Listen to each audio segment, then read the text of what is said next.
We already started talking about that like a couple of weeks ago. Obviously, we have the magic number. Thanks to you to make sure that we have the right number. It's 8 and not 9.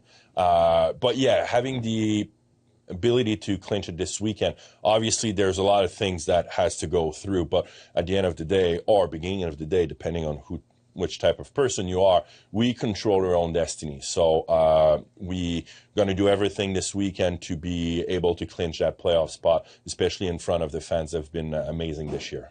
Looking back to last weekend, finished it up with a game against the Indy Fuel on Sunday afternoon, 3-1 loss. What were some of the takeaways from that game? You talk about that game, and it's like it's been a while. We're not playing anymore like during the week, and it's only like weekend after weekend.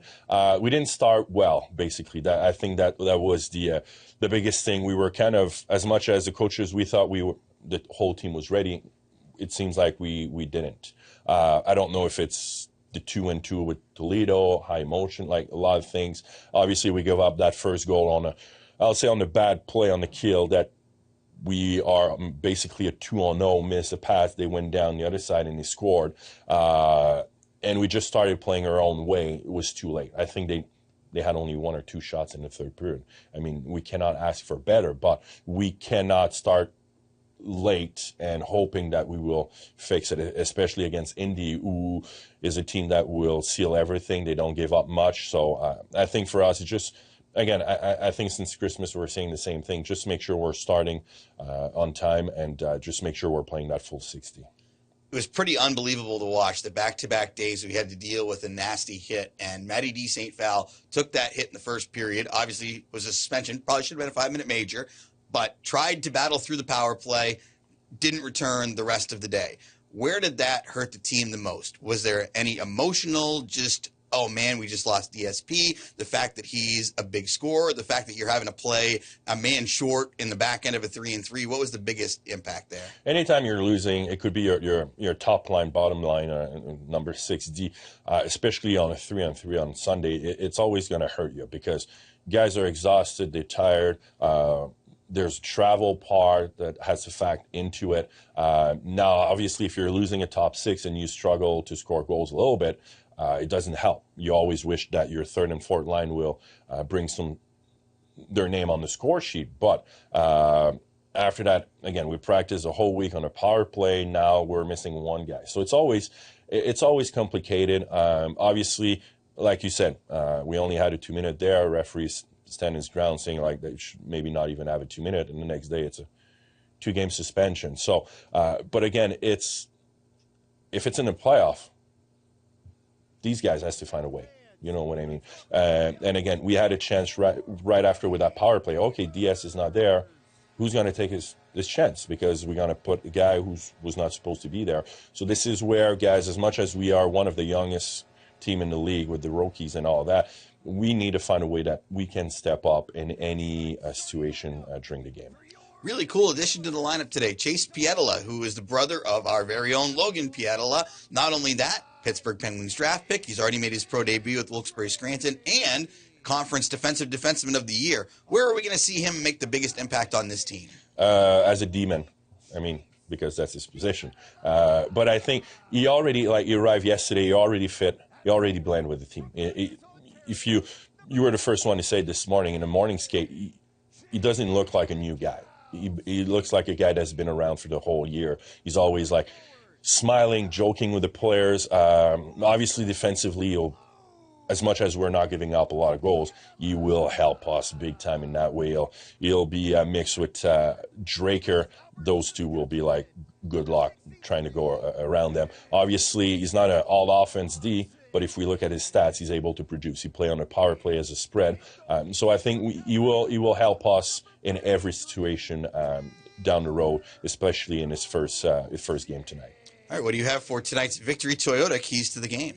Keys to the game. I'm so glad baseball is back. I'm so excited. Boston last night, I mean, the Toronto blew out hell of a game. I don't know what else to say because I didn't watch it.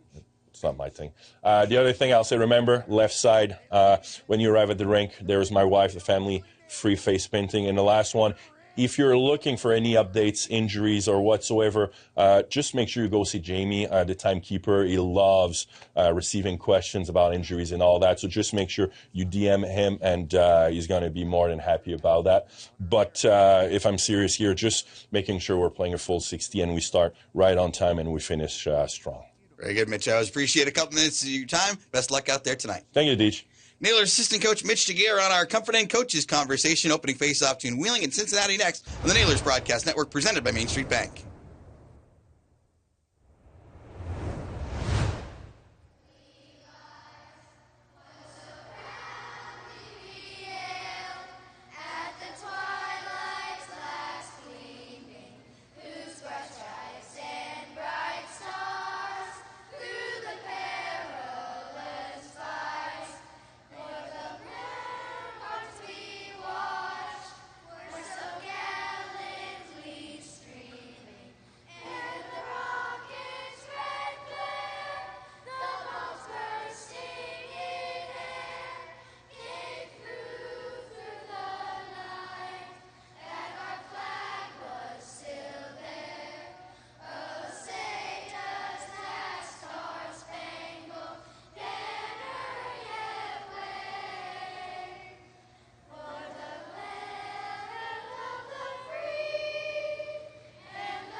Playoffs. The Nailers look to chip away at that number here tonight. Hello, everyone, and welcome inside the Air Electric broadcast booth high above the ice at West Banco Arena. I'm DJ Basella with alongside Isaac Basinger, set to bring you all the action as the Nailers take on the Cyclones. The puck is down, the game is on. Cyclones have possession first. Burnside rips it up near boards Griffin. The deflection in front of the benches. It squirrels back to Burnside in his own end. Sharp on the far side. Redirected by Sheriff. Goes off the end boards. Griffin pounded at end wall. Logan Pietala in pursuit for the Nailers.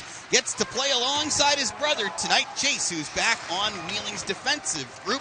And they are both in the starting lineup here this evening. Sharp at his own blue line, pitches it through. This one's dumped in by Sickick and retrieved by Drake. Here is the aforementioned Chase Pietala playing his third game as a pro. Started with 2 games in Wilkes-Barre Scranton after finishing up his college career at Michigan Tech, where all the Pietalas have attended, it seems like, through the years.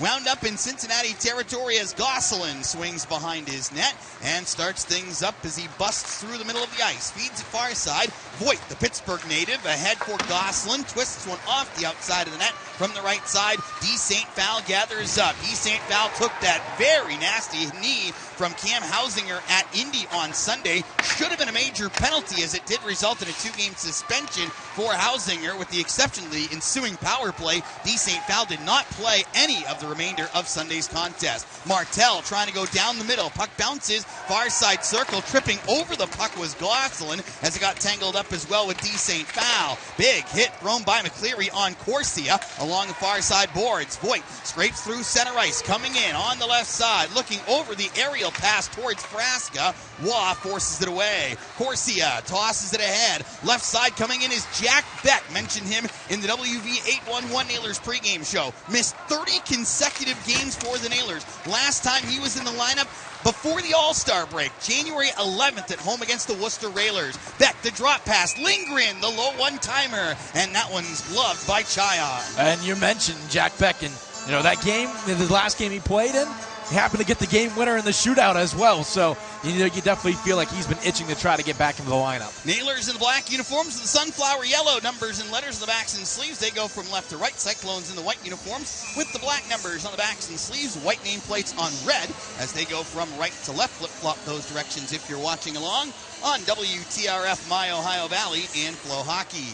Leafers gets spilled on the draw. Beck tries to put some forechecking pressure against Parsons along the end wall. Villio scampers ahead for Cincinnati. Lindgren touches back out to center ice. Villio has to wait for Vive to get back on side. Puck comes around the near side boards. Timken out towards center ice in the direction of Beck, playing on the fourth line tonight as he works his way slowly back into game shape. He is alongside Leafers in the middle and Timken on the right side. This one's launched in wide of the goal by Portillo. Going back to play is Rail. Tips it along end boards. Lindgren ahead on the far side. Koopman has it go middle. Making his home debut is Mason Sahlquist. We saw him make his pro debut last weekend as the Nailers have had a lot of new faces in the lineup over the past few weeks. The college hockey season slowly coming to an end as they are now into the tournament stage on the national level. A right side shot by Parker. That one squeezed off by Chase Pietola. Then Dodero rings a shot off the right side post. Koopman off the wall. Works, able to skitter it out of the zone. Cyclones back to play. Dodero harassed immediately as Works and Sahlquist are in there. Nailers out and back in offside. 3:10 into a scoreless first. Yeah, you want to talk about it, an interesting play right there. The block shot leads to utter chaos right in front of Taylor Gauthier. That puck eventually, as you mentioned, Dodero has it, just rips it off the post. I figured if they were going to get a shot off, it was going to be a pretty good scoring chance, and fortunately the post is there. Face off across the way from the Cincinnati bench. The Cyclones pulled in less than 45 minutes before warm-ups here today as there was an accident just outside of Dayton, so things took a little bit longer for them to navigate the state of Ohio and eventually crossed into West Virginia, but they got suited up. They probably just had the mindset of let's go get it, and we're ready to go by opening puck drop here this evening.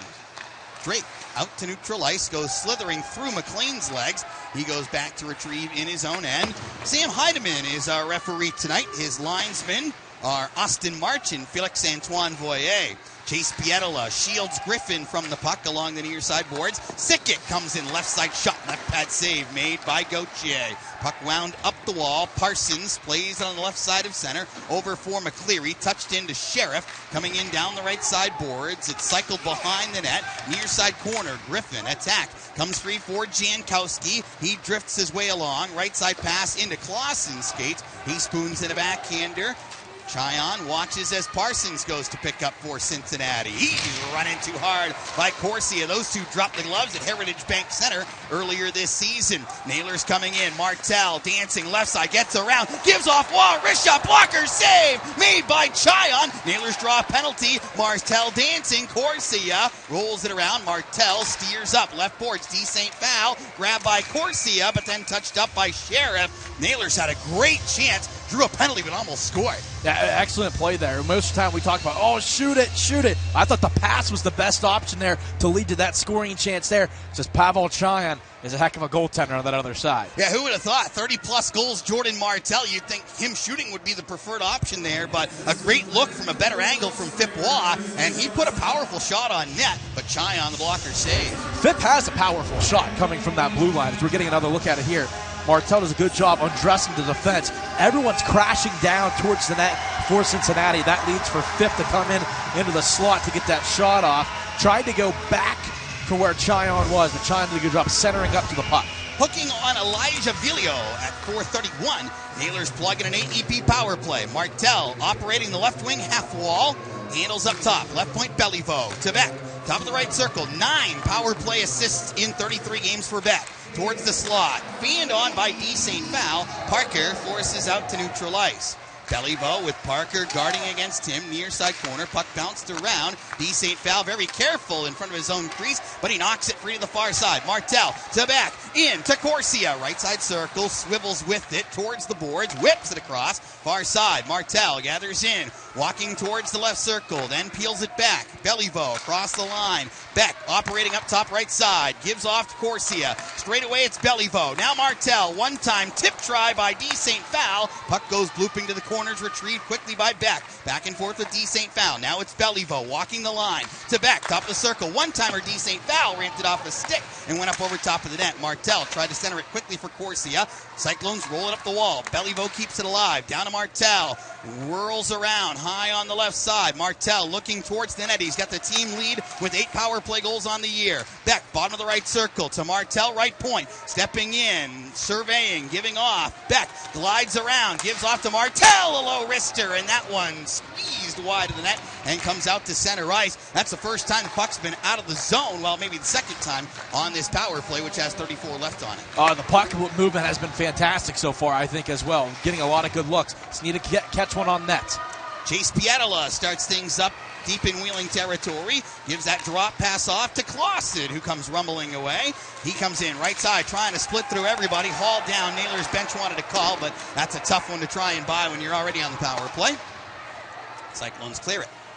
Gauthier gives instructions to Chase Pietola, who grabs and starts to rush. The drop, once again, goes to Clausen. Tries to dangle through, gives off Lindgren, sends one away. Lindgren coming in, left side, puck up. Yeah. Yep. Goes up into the air. That's what happens.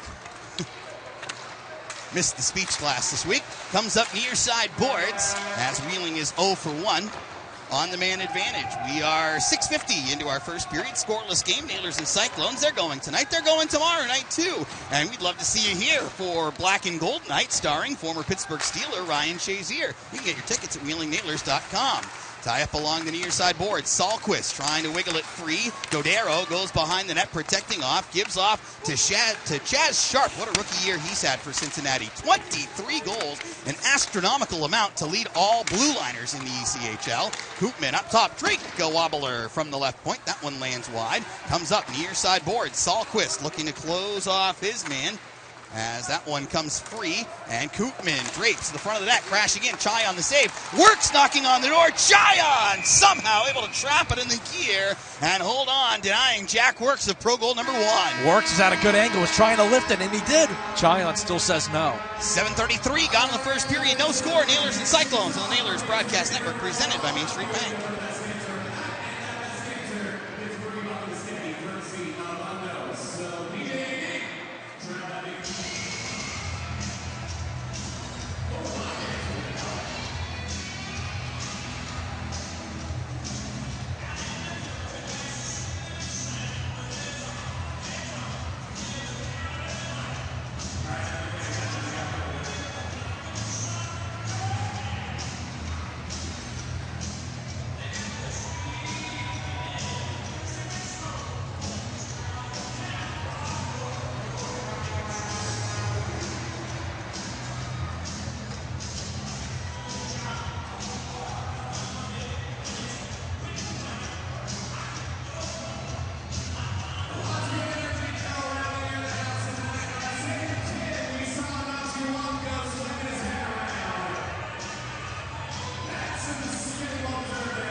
Gone by period number 1. No score between the Nailers and the Cyclones. Isaac, no power play goal, but I'm encouraged by Wheeling's start. You? I am as well. Sometimes you get those power play chances and you feel lethargic after it. You're like, I didn't like that at all. That was one where I was like, all right, the cobwebs seemed to be shaken off there. The puck was moved well, and there were some scoring chances. And we're getting a look here on the television side. Works almost was able to get it in. It looked like Chion just got an arm on it. I like the play at the top unit, and, of course, having Jack Beck back. Alliteration is brought to you here on this Friday game. Wow. Logan Pietola takes the right side shot. That's held by Chion, but having number 43 back in the lineup for the Nailers makes a world of difference on that top unit. You weren't going to say Chion catches that Karazis No. play? Game 64. See if we can figure this out. 7:39 gone in our first period. No score. Nailers have a 1-point lead over Norfolk for the second spot in the North Division. That's good for home ice advantage in round number 1. Admirals hosting the Savannah Ghost Pirates tonight and tomorrow. They did not play on Wednesday as there was issues with the ice at the Norfolk Scope. So they'll have to squeeze in a game against Reading somewhere, somehow. Cyclones rip it away in their own end. Gosselin punches it ahead. Voigt gets there ahead of icing, but Beliveau has control of the hockey puck. Far side, Nailers nudge it ahead. Parsons goes back to play in his own end. Banged out to center. Clausen winds things up, back towards his own blue line. Looks to spearhead it through. Jankowski on the right side, tosses deep. Chyon, who's been tremendous in his recent play for Cincinnati, 7-0-4 in his last 11 ECHL contests, and 6 of the 7 wins have seen him allow 1 goal. We've seen a goalie have a run like that. Oh, look, it's that guy. Taylor Gauthier is the guy in the net to our left here in the Herb Electric broadcast booth. Cyclones take it on the near side. Griffin chops ahead, taken free. Coming in is McCleary on the right, long shot. That one blocked by Lindgren. Blocks into the near side corner. Guided around, end boards. Lindgren takes there. Tries to bury it ahead. Timken uses the boards, and Beck with the nifty swat out of the air to send it wide of the Cincinnati net. McLean starts it ahead for Sheriff on the far side. Here comes Voigt stepping in. Right side shot. Getting an arm on that is the reigning ECHL goaltender of the year, Taylor Gauthier. Corsia comes in, gives off. Lindgren, wrist shot. And that one floated wide to the right off of a tip.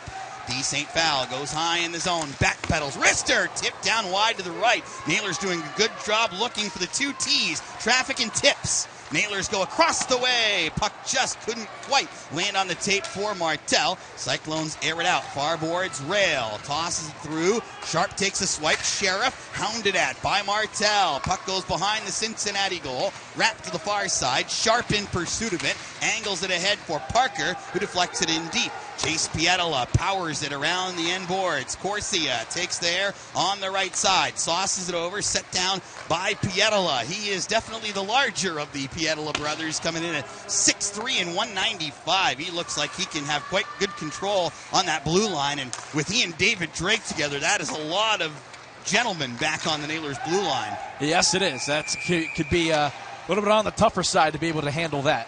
Puck aired up and out of play. 9:47 left to go first period. We are scoreless in downtown Wheeling on the Nailers Broadcast Network, presented by Main Street Bank.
Thank you, Matt Koopman. The excitement of the NCAA tournament, one of Matt Koopman's former colleges, the University of Massachusetts, rallies back from a 3-1 deficit last night to beat the University of Minnesota 5-4 in overtime. What a game that was. What a start to the tournament yesterday. Oh, it was fantastic. Kind of exactly what you wanted to, because you got your upset, you got some overtime games, exactly what you want to see in sudden victory games. Yes. Nailers come out of their own end. There's Mr. Koopman, left side. Dumps it all the way around the boards. Jammed up near wall. Chase Pietola at the right point, bodied off by Vive. Sahlquist, he's punished against the side wall by Parsons. Heidemann usually doesn't call a lot. Arms stay down here. Koopman, the backhand wraparound. Can't quite sneak it inside of the right post. Sahlquist airs a pass, glove down by Works. Right side circle, tries to fidget it across. Drake into the far circle, Works battling for it there. comes up along the wall. Works, handled against Villio. Parsons, as Works is spilled. Drake looking for an open Logan Pietola. Puck tossed up and into the corner netting. Now Works in Portillo after the whistle with some shoves. You saw that a little bit before the puck was even dropped to begin that play. Works and Portillo were going back and forth at each other, just shoving. Look, trying to jockey for position to begin that play, and I wonder if that carries it over. What do you think of the Parsons hit on Works? 90 penalty minutes. Parsons got a reputation for towing that line. He's had a couple of big hits in the game already that were clean, so it's kind of hard to get the feel for it. And also, you mentioned, Heidemann doesn't call a lot, so it's got to be egregious. 8:57 left to go, first period. No score, Nailers and Cyclones. You see Works with the after the whistle stuff. Bellybow shouldered into by Fresca. Puck in the far circle. Oh, Logan Pietola couldn't quite dish it through for Clausen. Cyclones handle out the center, but Wad does a nice job of denying a breakout and dumping in deep. That is going to be an icing call, though, from the defensive side of the red. 8:42 left in the first, no score. That one just barely over the red. The linesman with the arm up right away as soon as that one was fired. So yesterday you had UMass beating Minnesota in overtime. You had Western Michigan beating Minnesota State in double overtime. Lots of extra hockey up in Fargo. And then the Toledo bracket, you had the big upset you were mentioning. Cornell beat Michigan State. Which practically was a game-winning goal with goal scored of under 10 seconds left. Yeah. One-time drive by Sharp blocked away, and then Boston University destroyed Ohio State. I don't like that any more than anybody else aside from Matthew Corsia. Clausen looking deep for Logan Pietola, goes through his legs, gives it up top. Wah, right side wrist shot, save Chion through the traffic. Logan Pietola belts one back towards the pile, and it won't go, but Jankowski keeps the play moving. Bellyvo trying to waltz his way in, handling up top left side, gives over. Logan Pietola couldn't quite find a deflection from a teammate. Puck grabbed out of the corner by Clausen. Jankowski to Bellyvo, bombs away off the glove of Chion and wide. Rested off. Jankowski in tight from the right side. Shot stop. Rebound and Wasko!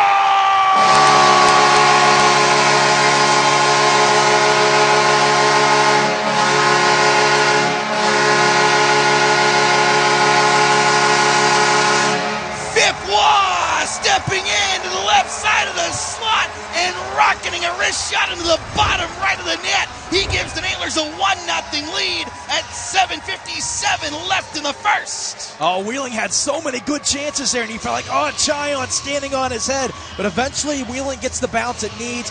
As you mentioned, Fipois is able to get it in the slot, rips that shot in off the post and in to give Wheeling the 1-0 lead. A couple gray day opportunities in the first period for Fipois. He had that terrific chance coming off the Martel setup that Chion had a blocker save. And this one, he scores his first ever West Banco Arena goal, as his other one had come on opening night up in Portland, Maine. Puck comes around the near side boards, thrown out to neutral ice. Parker in pursuit, lingering, looking to body him away, bounced around. Parker dropping back for a Parsons dump in. And this one is a dump out. It goes out of play.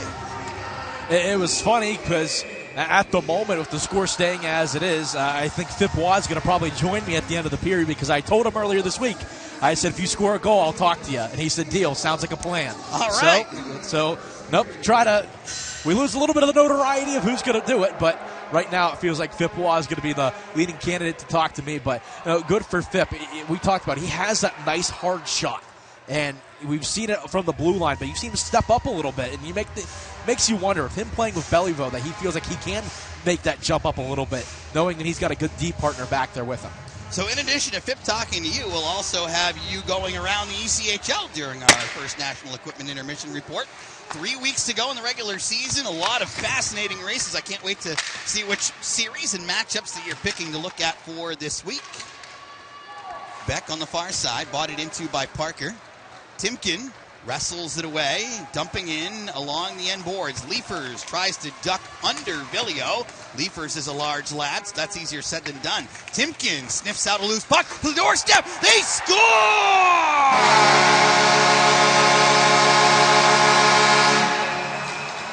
Well, maybe. Referee did not see it go in, and he washes no goal. So we're going to have to see what comes out of this. Beck seemed pretty confident that was in and out in the blink of an eye. So we'll see if it is 2-0 Nailers with Beck scoring in his return to the lineup. Imagine you're going to have to look at this if you're the referees. I never saw the point. I just saw a washout call. It was quick. I think it had to hit the back of the net. Went out really quick. Would love to get a replay at it. So we're going to get the look at it here on the television side. Timken goes behind the nets. Beautiful feed in front. Beck comes in. That's a good goal, folks. Right underneath of the crossbar. Oh, yeah, that slow-mo, you can just see it right in there. The overhead will show it as well. It hits that back center bars. You're going to get another better look here from behind the net. Oh, yeah.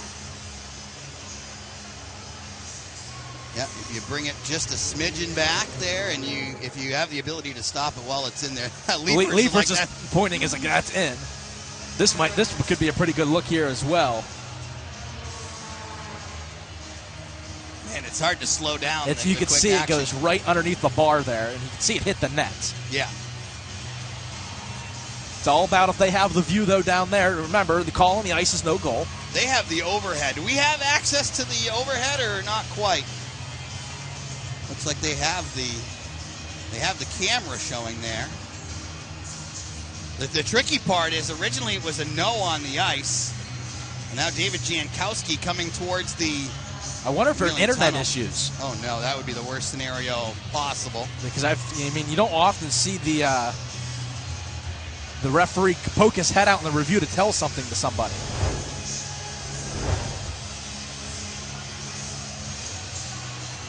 You're going to see it again from the same side that we are on.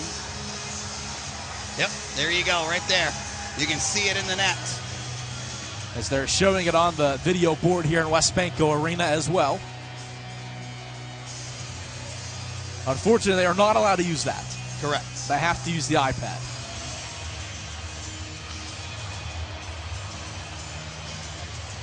It was almost, the follow-up almost went in as well. The red light did go on. Obviously, that doesn't mean anything, but I mean, that comes to your next option, right? Like, if you're not sure, ask the goal judge. It's a lengthy review. Again, it makes me wonder what the internet is like down there.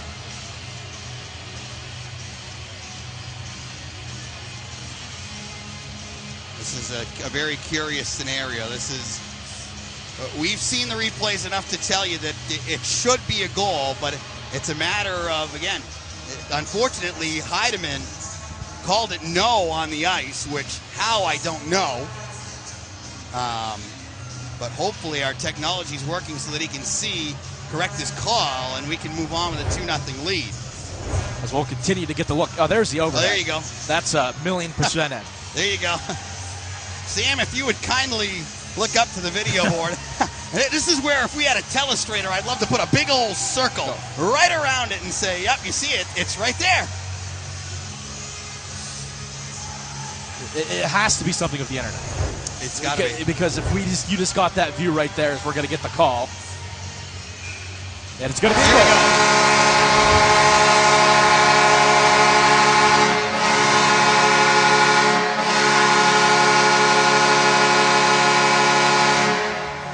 I don't know if we're supposed to do that, but at the end of the day, it's so obvious, and I think, once Cincinnati sees that it's in the net, it's like, well, I don't know if we can fight that. It's in. It's a good goal. So Jack Beck, welcome back. Still talking to Phip?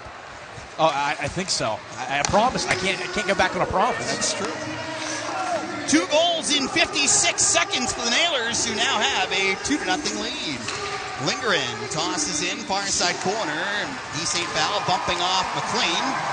Nudged ahead on the far side. Sheriff looking across as McCleary has it smoked off his tape. Now D. St. Val breaking Martel. Wrist shot save made by Cheyenne. Oh my goodness, the Nailers almost just got 3 in less than 2 minutes. That play opened up wide open. Martel came right down the middle. I'm happy he put it on net. You're probably thinking, oh, man, that can score a ton of goals there. Probably going to try to pick a corner. Tries to go to the 5-hole there. Giants is able to close it off. Nailers now out shooting the Cyclones 11-4 and leading it 2-0. Was second from Jankowski and Logan Pietla at 12:03. Beck's eighth from Timken and Leafers at 12:59. We were so busy talking about whether it was goal or not. Got to give a big stick tap. What a great pass by Cole Timken to set up Jack Beck. He saw the vision in that play as Cincinnati works in. Chase Pietla to the near side boards, hounded at by Parker. Clausen pokes it through. Here comes Logan Pietla, 2-on-2 with Jankowski. Coming in, Pietla spins on the left side, tries to go middle, shut off. Parker touches it softly into the wheeling zone. Gauthier guides over to the far wall for Logan Pietla. Bumped ahead. Cyclones rest it off. Dodero dumps in, glove down by Chase Pietla. Ripped over to the left side. Logan Pietla. A little connection there. We're waiting for the first time that the brothers are connected on a goal as Logan's shot is gloved down by Chayan. And now Pietla and Parsons have their words in front of the Bud Light Blue Line Lounge. That's not a place where you want to go if you're an opposing player. No, and if this keeps up with Parsons of how he's doing it, I think him and Timken are going to fight. Wouldn't be the bad idea there. No need for Corsia to sit tomorrow and fight him instead. And a really, really nice start for the Nailers. And you heard Mitch Jaguar talk about it in the Comforting Coaches conversation today. You and I have talked about it repeatedly. Starts to hockey games are so vital. And not only do the Nailers score the first goal tonight, they get the first two. Absolutely incredible. And it's one of those things, we even talked about it last week when we were both up in Toledo. You know, if you give up the first goal, it's not the end of the world. It's going to happen, but you have to get a response. The longer it stays one team up by one, it starts to wear on the other team as well. So if you're able to score first, it makes such a difference. And Cincinnati's a team that's scored a lot of first goals this season. You might think, a team that's in 7th place in the Central, there's still a pretty good hockey team on that other side there. I mean, coming into tonight, they've scored 30 first goals. And both teams, you look at the numbers, it has been very drastic, which you would expect it to be. Nailers are 17 games over 500 when they score first. They're 4 games under when they don't. Cyclones are 9 games over when they do, 13 games under when they don't. Nailers 2-0 lead, 5:52 left to go, first period. Game 8 of the 9-game season series between Wheeling and Cincinnati. That'll conclude tomorrow. Nailers have had great success against the Cyclones. And 2 years in a row where a dominated season series could result in a playoff appearance for one and not for the other, compared to Reading last year,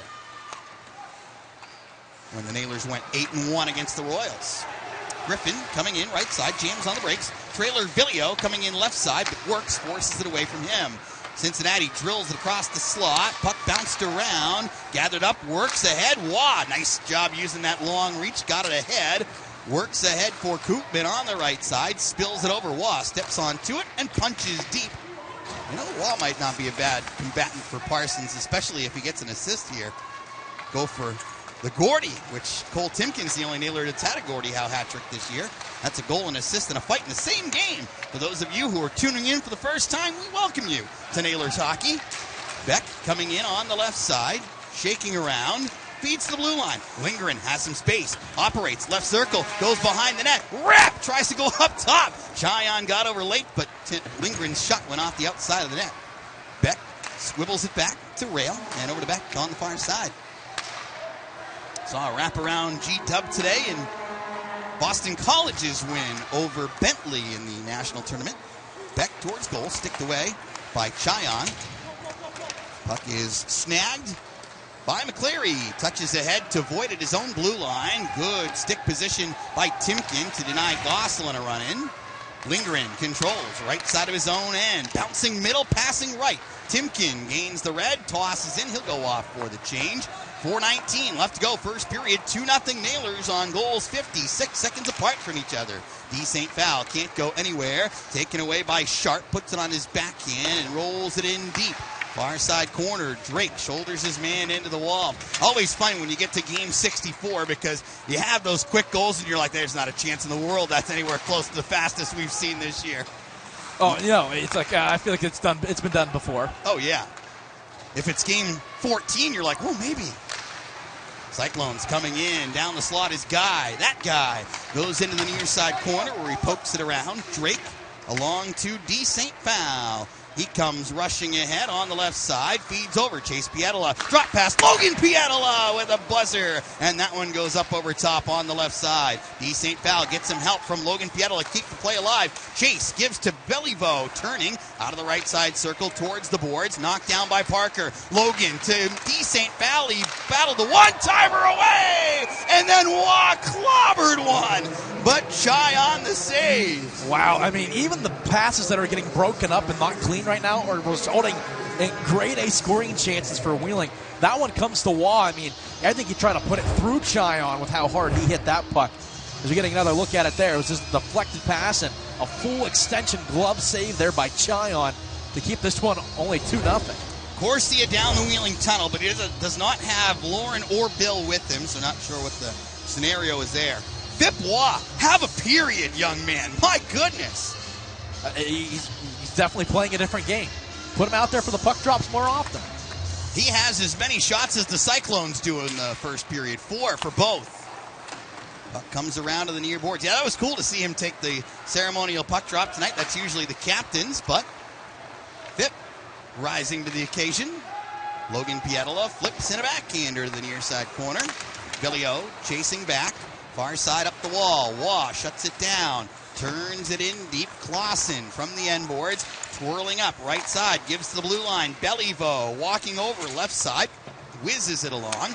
Jankowski off the end boards. Left side. Bank pass off the boards. Beliveau at the left point. Airs this one wide of the Cyclones net. Retrieved there. And skating ahead is Sickett. Off the glass and into the benches. Out of play. 2:33 to go in the first period. 2-0 Nailers. Thank goodness that one went into the benches there, because that was going to lead to a possible 2-on-1 for Cincinnati. And Lincoln Griffin and Dante Sheriff coming down. Those are two guys you would not want to see coming on a 2-on-1 for Cincinnati, that's for sure. Lincoln Griffin has 23 goals this season, tied with Sharp for the team lead.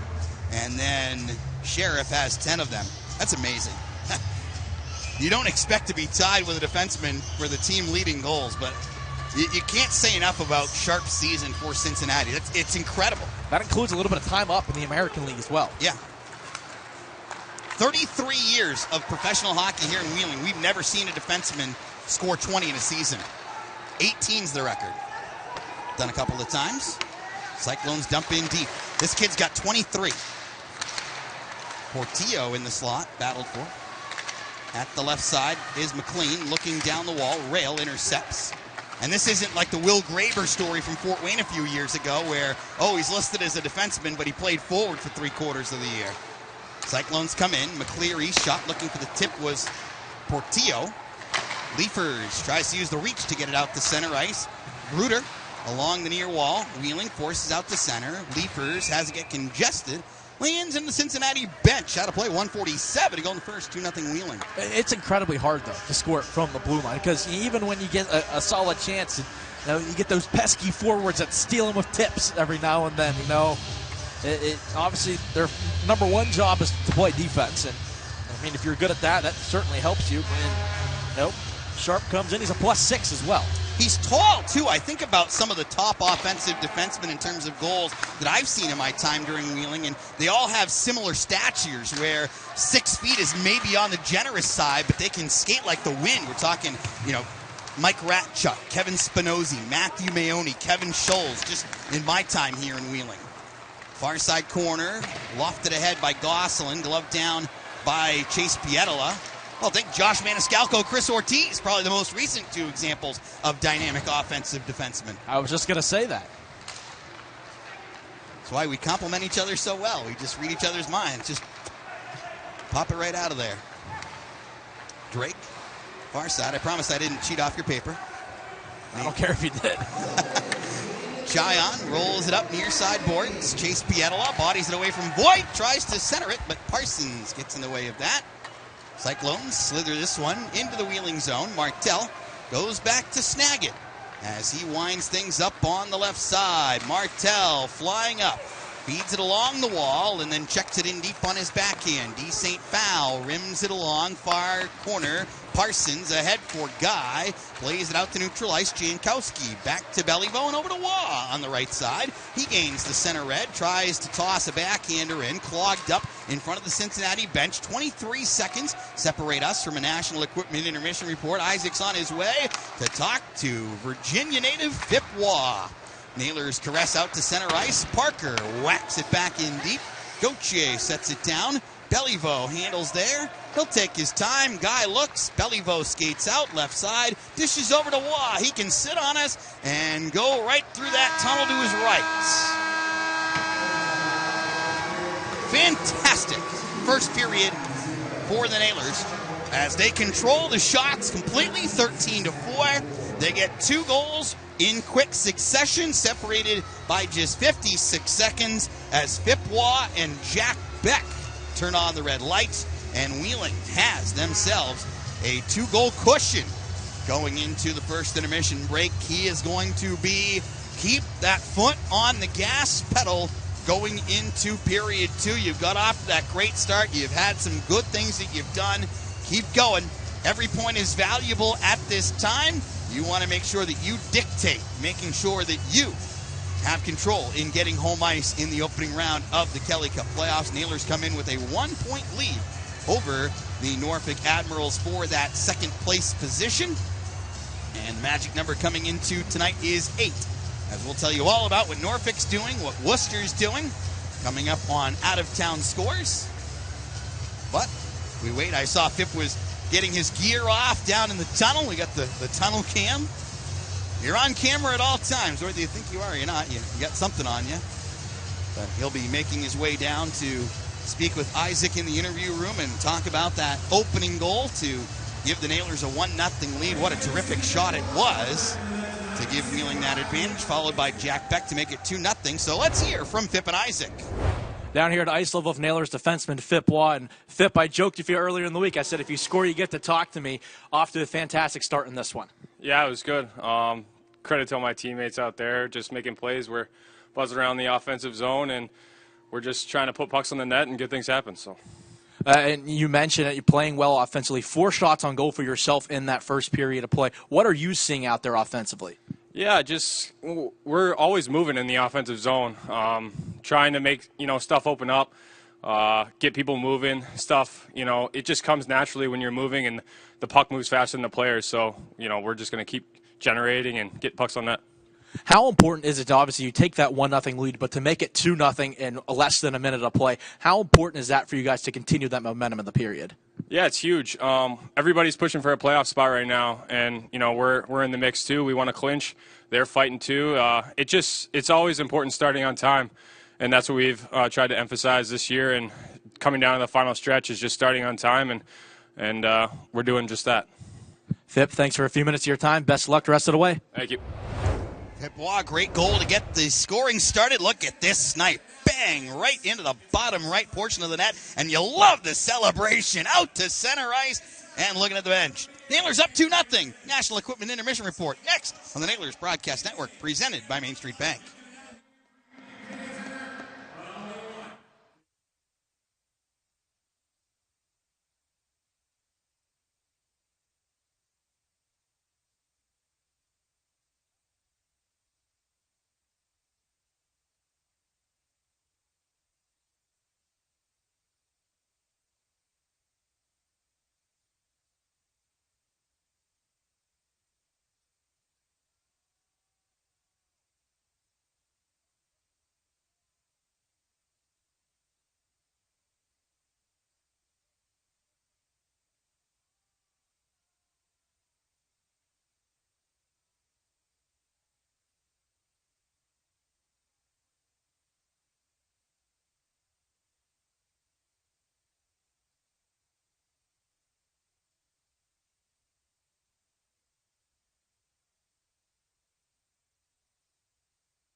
National Equipment Intermission Report.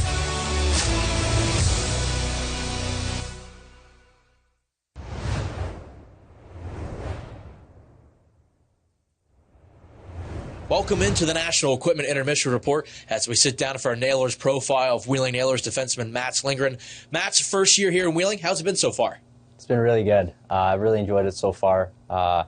Coaches, my teammates, staff, everyone's been great. It's been nothing but good, honestly, my first year pro, and I've just had a blast so far. You mentioned it, first year pro. How would you describe it as a whole? Was it everything you expected?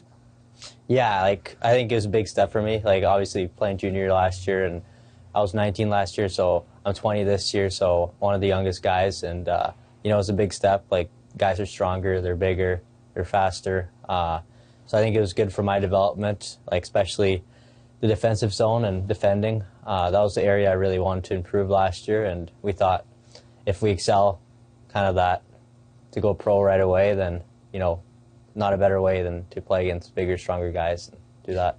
Would you say that's the biggest difference? It just overall, it's just the players that are out on the ice, not any style in the game?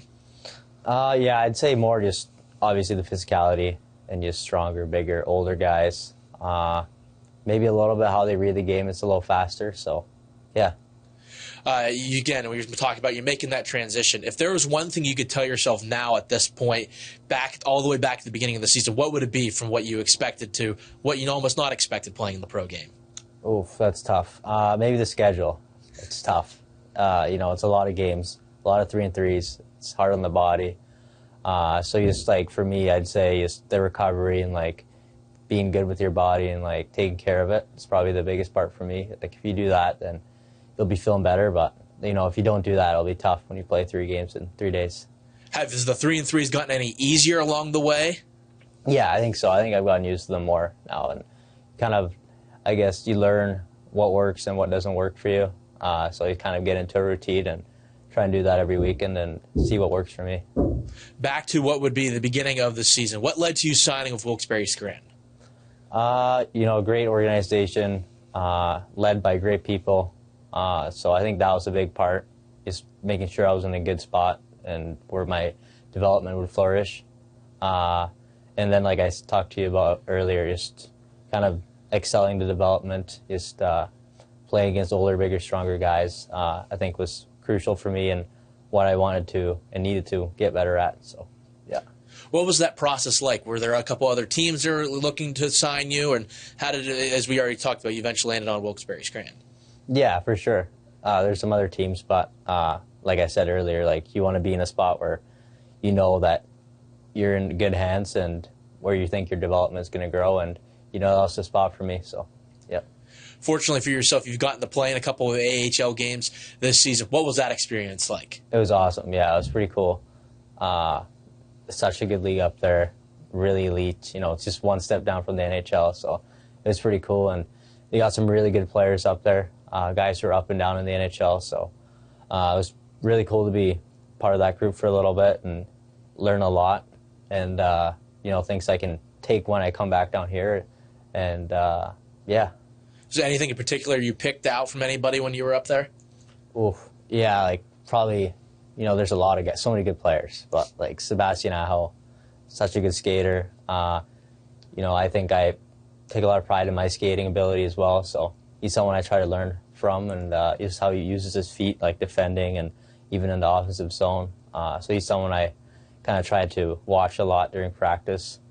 And Dan Renuff, he's great defender, somebody I try and watch in the D zone. I'm trying to get better at my defensive game, and he's someone I really like to watch there. So it's just, you can watch so many guys. There's so many different players with different abilities. So, yeah. You mentioned the guys you just talked about up in the AHL. Whereas coming with the transition down here to Wheeling, was any of the guys in the locker room that helped you down here that you've seen who've been around a little bit? Yeah, on this team? Yes. Yeah, team's been so good. I didn't expect this. It was so many good guys. I love this team. Every single guy has been great to me. Like I said, being a really young guy, it's been awesome. They've taken me in. They've just made me part of the group, and it's been so great. I couldn't have wished for anything better.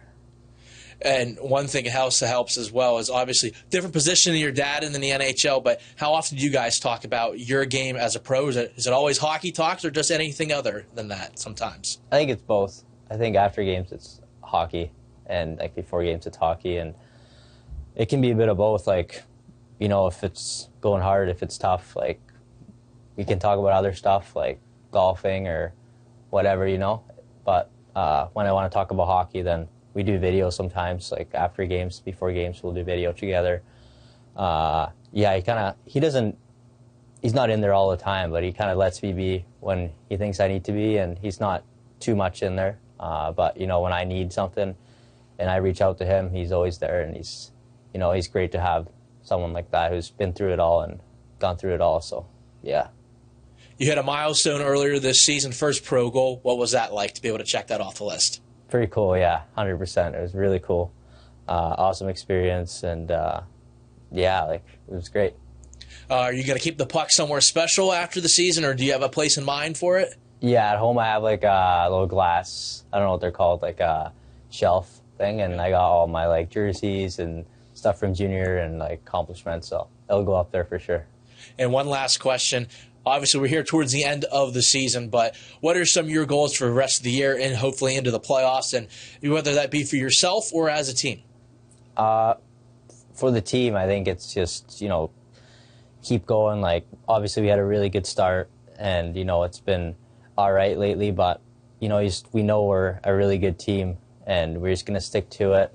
And, you know, I believe in this group, and, you know, I think we can go all the way. Like, I think everyone in that locker room believes it, and we're always going to lock in and focus on this, and, you know, I think we can get it done. And then for myself, I think it's just, you know, not trying to do too much or not trying to be someone who I'm not. So just keep playing my game, keep obviously pushing for offense, but still being really good defensively and on the penalty kill, and just someone who can be relied upon in all senses of the game. Well, Mats, thanks for a few minutes of your time. Best of luck the rest of the way. Thank you so much. National Equipment Intermission Report continues its way next on the Nailers Broadcast Network, presented by Main Street Bank.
You're watching the National Equipment Intermission Report.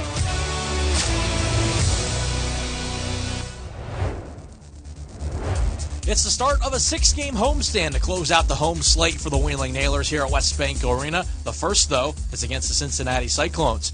Take a look at those first period highlights. As Wheeling is looking, the message has been start on time, get everything putting in the right direction, exactly how you want to. Ceremonial puck drop before the game. Wheeling, though, I think they took that message to heart here in that first period of play. Controlled most of that first period of play. Saw Cincinnati get an early chance as well as Remy Parker comes in with the shot. It gets blocked. Cristo Darrow fires, and he rings the right side post. That one does not go. Wheeling, that game is still 0-0. Martell carries his way in, drops it off fifth wall with a fantastic chance there.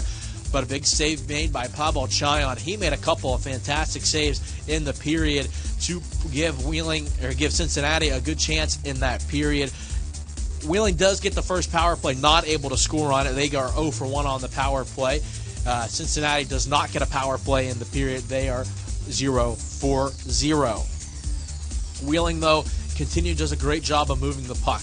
As just continue to push it around as D. St. Foul fires a long shot. Traffic in front of the net. And that one might not hit the net there, but it creates a little bit of a memory there for Chayon to see what he could do with it. As we see Koopman try to go for the wraparound there. Wasn't able to put it home. Wheeling, though, will get another good chance there as Belliveau on a one-timer. Wheeling just continued to move the puck well. A big save there. This one eventually comes out to fifth wall. He was able to step in closer to that slot, ringing in off the right side post. That's going to be second of the season. First one since all the way back on opening night in Portland, Maine. Jankowski and Logan Pietola get the assist on the goal. It was 1-0 Wheeling. Don't blink, though. Just 56 seconds later, Cole Timpkin is able to take the puck from behind the net. He's able to find welcome back Jack Beck into the lineup as Beck's able to roof it for his 8th of the season. Timpkin and Leafers get the assist. This one would be reviewed. The referee did not see it go into the net at first. It was a rather lengthy review, but puck definitely found its way across that goal line. That gave Wheeling a 2-0 lead. Wheeling outshot Cincinnati in that first period 13-4. Almost made it 3-0 there, but a big-time save made by Pavel Chayon yet again. That one came on Jordan Martell. Chayon again with a big glove save. 2-0 after one period of play. Second period action coming your way next on the Nailers Broadcast Network, presented by Main Street Bank. Thanks for watching the National Equipment Intermission Report.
Have a 2-0 lead over the Cyclones thus far. Second period is brought to you by Edward Jones. To win in sports, adjust your strategy as the game changes. The same is true of your investments. Daniel Young, your Edward Jones financial advisor, can help you create a game plan for your financial goals. Call 304-243-1887 or stop by their location in downtown Wheeling near Center Market to get started today. Edward Jones, member SIPC. Nailers will go from right to left in this second period. Cyclones from left to right. Flip-flop those directions if you're watching along on WTRF, My Ohio Valley, and FloHockey. Isaac, I feel like I'm a broken record saying this sometimes, but you had such a dominant first period. The key is going to be keep that pedal to the metal here in the second. I was going to say the same thing. The next goal is huge. Nailers take that opening draw. It's Chase Pietola ringing it over for Jankowski. Tipping deep to the left side corner. Burnside gathers in. Griffin touches off. Near boards pass ahead. Sickick looking ahead. Broken up. Clausen winding things right side. Sends one slithering through wide of the net. Icing waved off. Drake in sharp. collide up against the end boards. Puck goes into the wheeling zone. Clausen pokes onto his own net, and Taylor Gauthier smothers that one to get the stoppage 29 seconds into the period. Taylor Gauthier covering up that play, that's probably the best thing that could happen. You know, you could try to play that one away there, but I think being able to settle everything down, get everyone back in order, I mean, it's never ideal when you have your defenseman David Drake trying to trail the play coming back. Games of relevance. Good thing the Nailers are up 2-0 because Norfolk has flown out to a 4-0 lead over Savannah early in the second period. The Ghost Pirates were officially eliminated from playoff contention in the South Division earlier this week. Orlando's on the verge of making all 4 teams be clinched very soon. And just a matter of positioning, mainly between 1 and 2. A 1-point difference between South Carolina and Florida. By the way, Worcester has a 1-0 lead over Trois-Rivières. They are in the second period. That affects Wheeling's magic number. Cyclones spoke out to center ice. Frasca sent it into the Wheeling zone. Blocked away by Waugh. Comes in front of the Wheeling bench. D. St. Fowl battles for it there. Voigt dropping back. McLean feeding over on the entry. Far side Frasca. Waugh blocked the pass, and his stick followed the puck deep in the Wheeling zone. Martel flies it in for Corsia. Gets in, left side shot. Just missed wide. Corsia left late in the first period, but able to come back here. So maybe just a little bit of an equipment malfunction in the first there for number 22. Puck battled for along the wall. Scrape free. Voigt tries to enter in. Corsia hooks back defensively. Waugh punches off the wall. D. St. Fowl. The drop overskated by Corsia, and he blew a tire. Cyclones come back in. Guy tries to go towards goal. Waugh gets a stick on it. Far side. Parker lays it up to the line. Shot into traffic. Put off the outside of the net by Dodaro. Second time that Dodaro has had a chance off of what looked like a broken play. Some traffic in front of Gauthier. It gets scrambly, but Gauthier falls on top of it, stops the play 2 minutes into the second.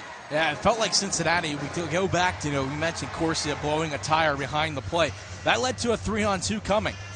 I don't know if they just completely missed Remy Parker being wide open on the other side of the net, but there was no attempt to get the puck over to him. You could even see after the play went in transition, he was still sitting there in the slot like, I'm wide open, pass me the puck, please. No shots on goal yet in the second period, but you can start to see a little bit more energy out of the Cyclones as they got outplayed heavily in the first. 2-0 Wheeling in the lead. Goals 56 seconds apart by Pipwa and Jack Beck. Beck towers out to neutral ice, kicked around, lands back into the Wheeling end. And an icing call on the Cyclones. Had a chance to enjoy a snack during Athletic Trainers Month with Lauren Riddle on our Grandpa Joe's Candy Shop Snack of the Week. And she made a terrific point during that conversation.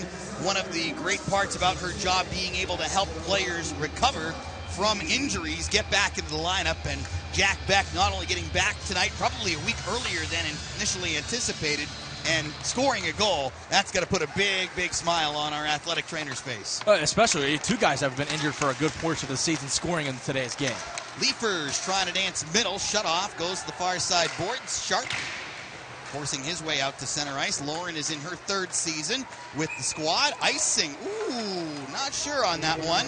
And looking back was Sickick. He thought he had the lane against Beck. We're playing the icing game today to make up for Sunday. He threw the fingers up, so I can't stop. Okay.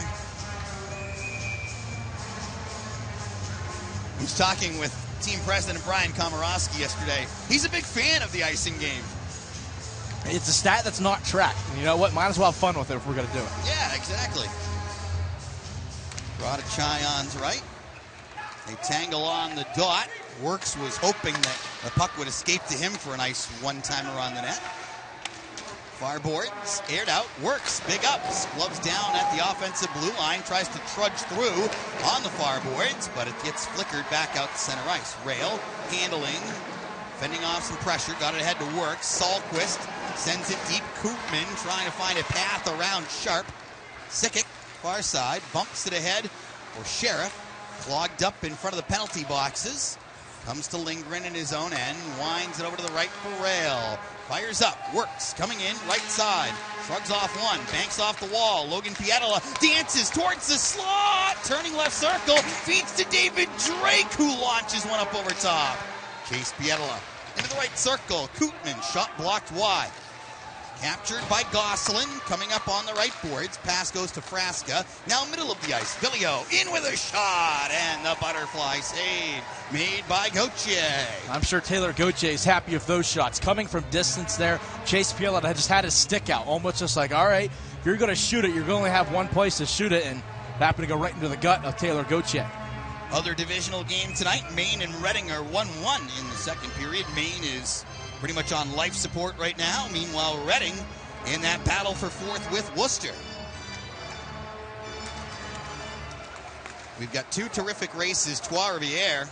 It's going to take a lot. The division is not clinched, so there is still a chance, but I mean, if you were to look at another division and see one team 13 points ahead of another, you'd probably say, well, that's about done, right? So it's not completely done, but it's going to take a lot. We do see them the final 3 games of the regular season. So you got to get it to 6 or 5 by then. Somehow that puck stayed in play off the tippity top of the end glass behind Taylor Gauthier's net. Gauthier making his 26th appearance of the season tonight. He and Sergei Murashov will have played the exact same amount of Wheeling Nailers games after today. Jankowski in on the far side, poked away. Chase Pietola stepping up, right side.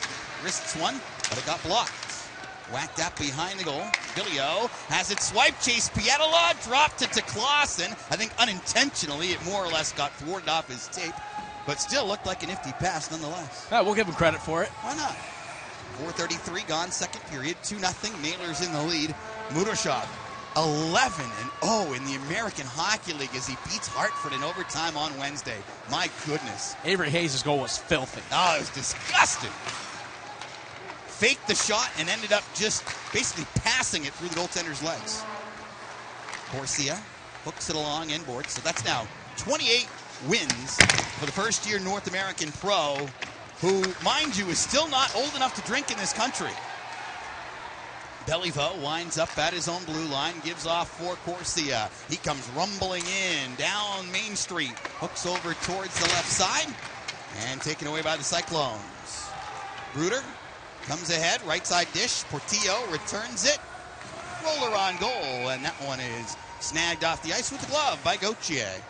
Hey, we talked about it. Well, felt like Cincinnati is getting a couple of chances here in the early going of the second period, and teams aren't going to lie down right now. So you're going to get a push. It's about how you're going to be able to take that push that Cincinnati is going to be putting on Wheeling, and seeing if Wheeling is able to hold it off, and if they score another one when Cincinnati's trying to put that best foot forward, that could be huge. They're in a race of their own. We talked about our race in the North. There are 4 teams battling for one spot in the Central Division. Right now, Indy has that spot at 64.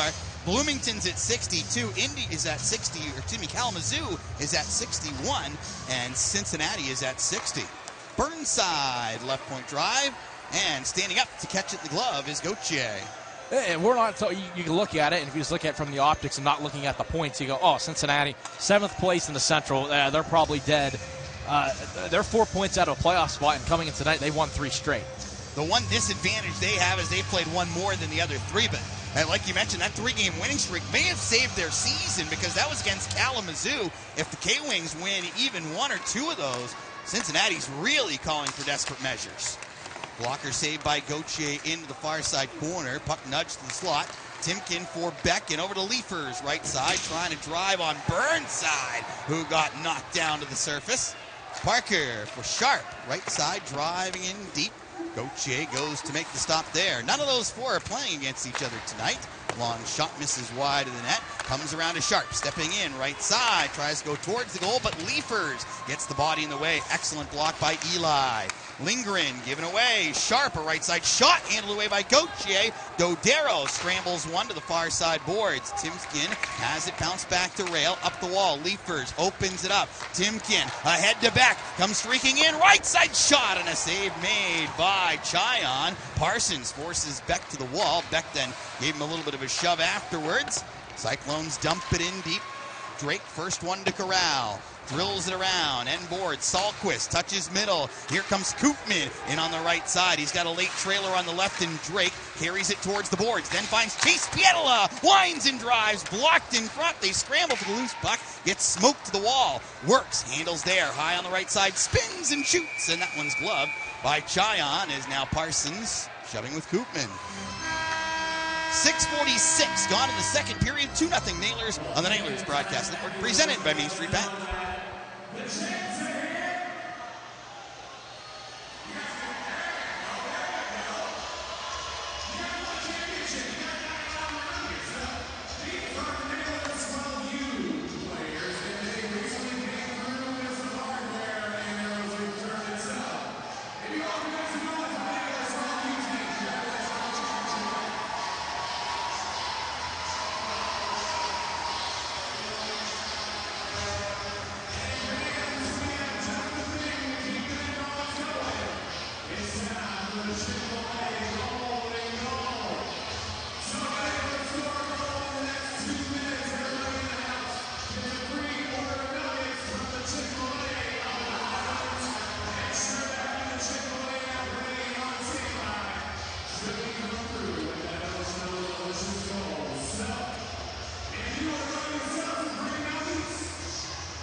.46 gone, second period. Nailers leading Cincinnati 2-0 here at West Banco Arena. Home weekend. Cyclones tomorrow, 7:10. Black and gold with Ryan Shazier. Sunday, full team skate after the game with you, the fans. Next Saturday, next Big Six game, Wizards and Wands returns for a third straight year. That's a 7:10 game against the Royals. All Reading next weekend here in Wheeling, except for on the scoreboard. We hope it's all Wheeling. Absolutely. Wizards and Wands are already a hot ticket. It's been a big selling game back-to-back years, and we expect a lot of folks here again in the final regular season home weekend before the Nailers will travel to Canada for the last 3 games of the season against Trois-Rivières. And then we expect Norfolk in round 1. Yeah, someone asked me to put a percentage on it, and they said, what about 95%? I said, that might be a little bit too generous. I was thinking probably 97, 98%. Oh, wow, okay. Chase Pietila dancing with it. Pass got blocked. Drake takes a poke at it. Villio for Sheriff. Return feed. Villio in for Sikic. A right side shot and a right pad save made by Gauthier. Sikic with his 3rd shot on goal already in this game. That one got to a good scoring area there. Gauthier able to have that pad there. The big thing was him being able to get on top of that one. That could have been a scrambly situation. Reading playing here for 3 next week means the Nailers are going to dictate a lot of what happens to the Royals, whether or not A, they'll get in, B, they'll be able to hurdle their way up into that 2-3 bracket at all. Reading has Maine all weekend for 3, and they have still a makeup and another one left in Norfolk, plus the last 2, they host Worcester, which, wouldn't you love to see it come down to those 2 games to decide who gets that 4th spot? It feels like it's going to. Yes. Especially how both teams are playing. I want to see how this Central thing shakes down, too, with all the teams in the mess.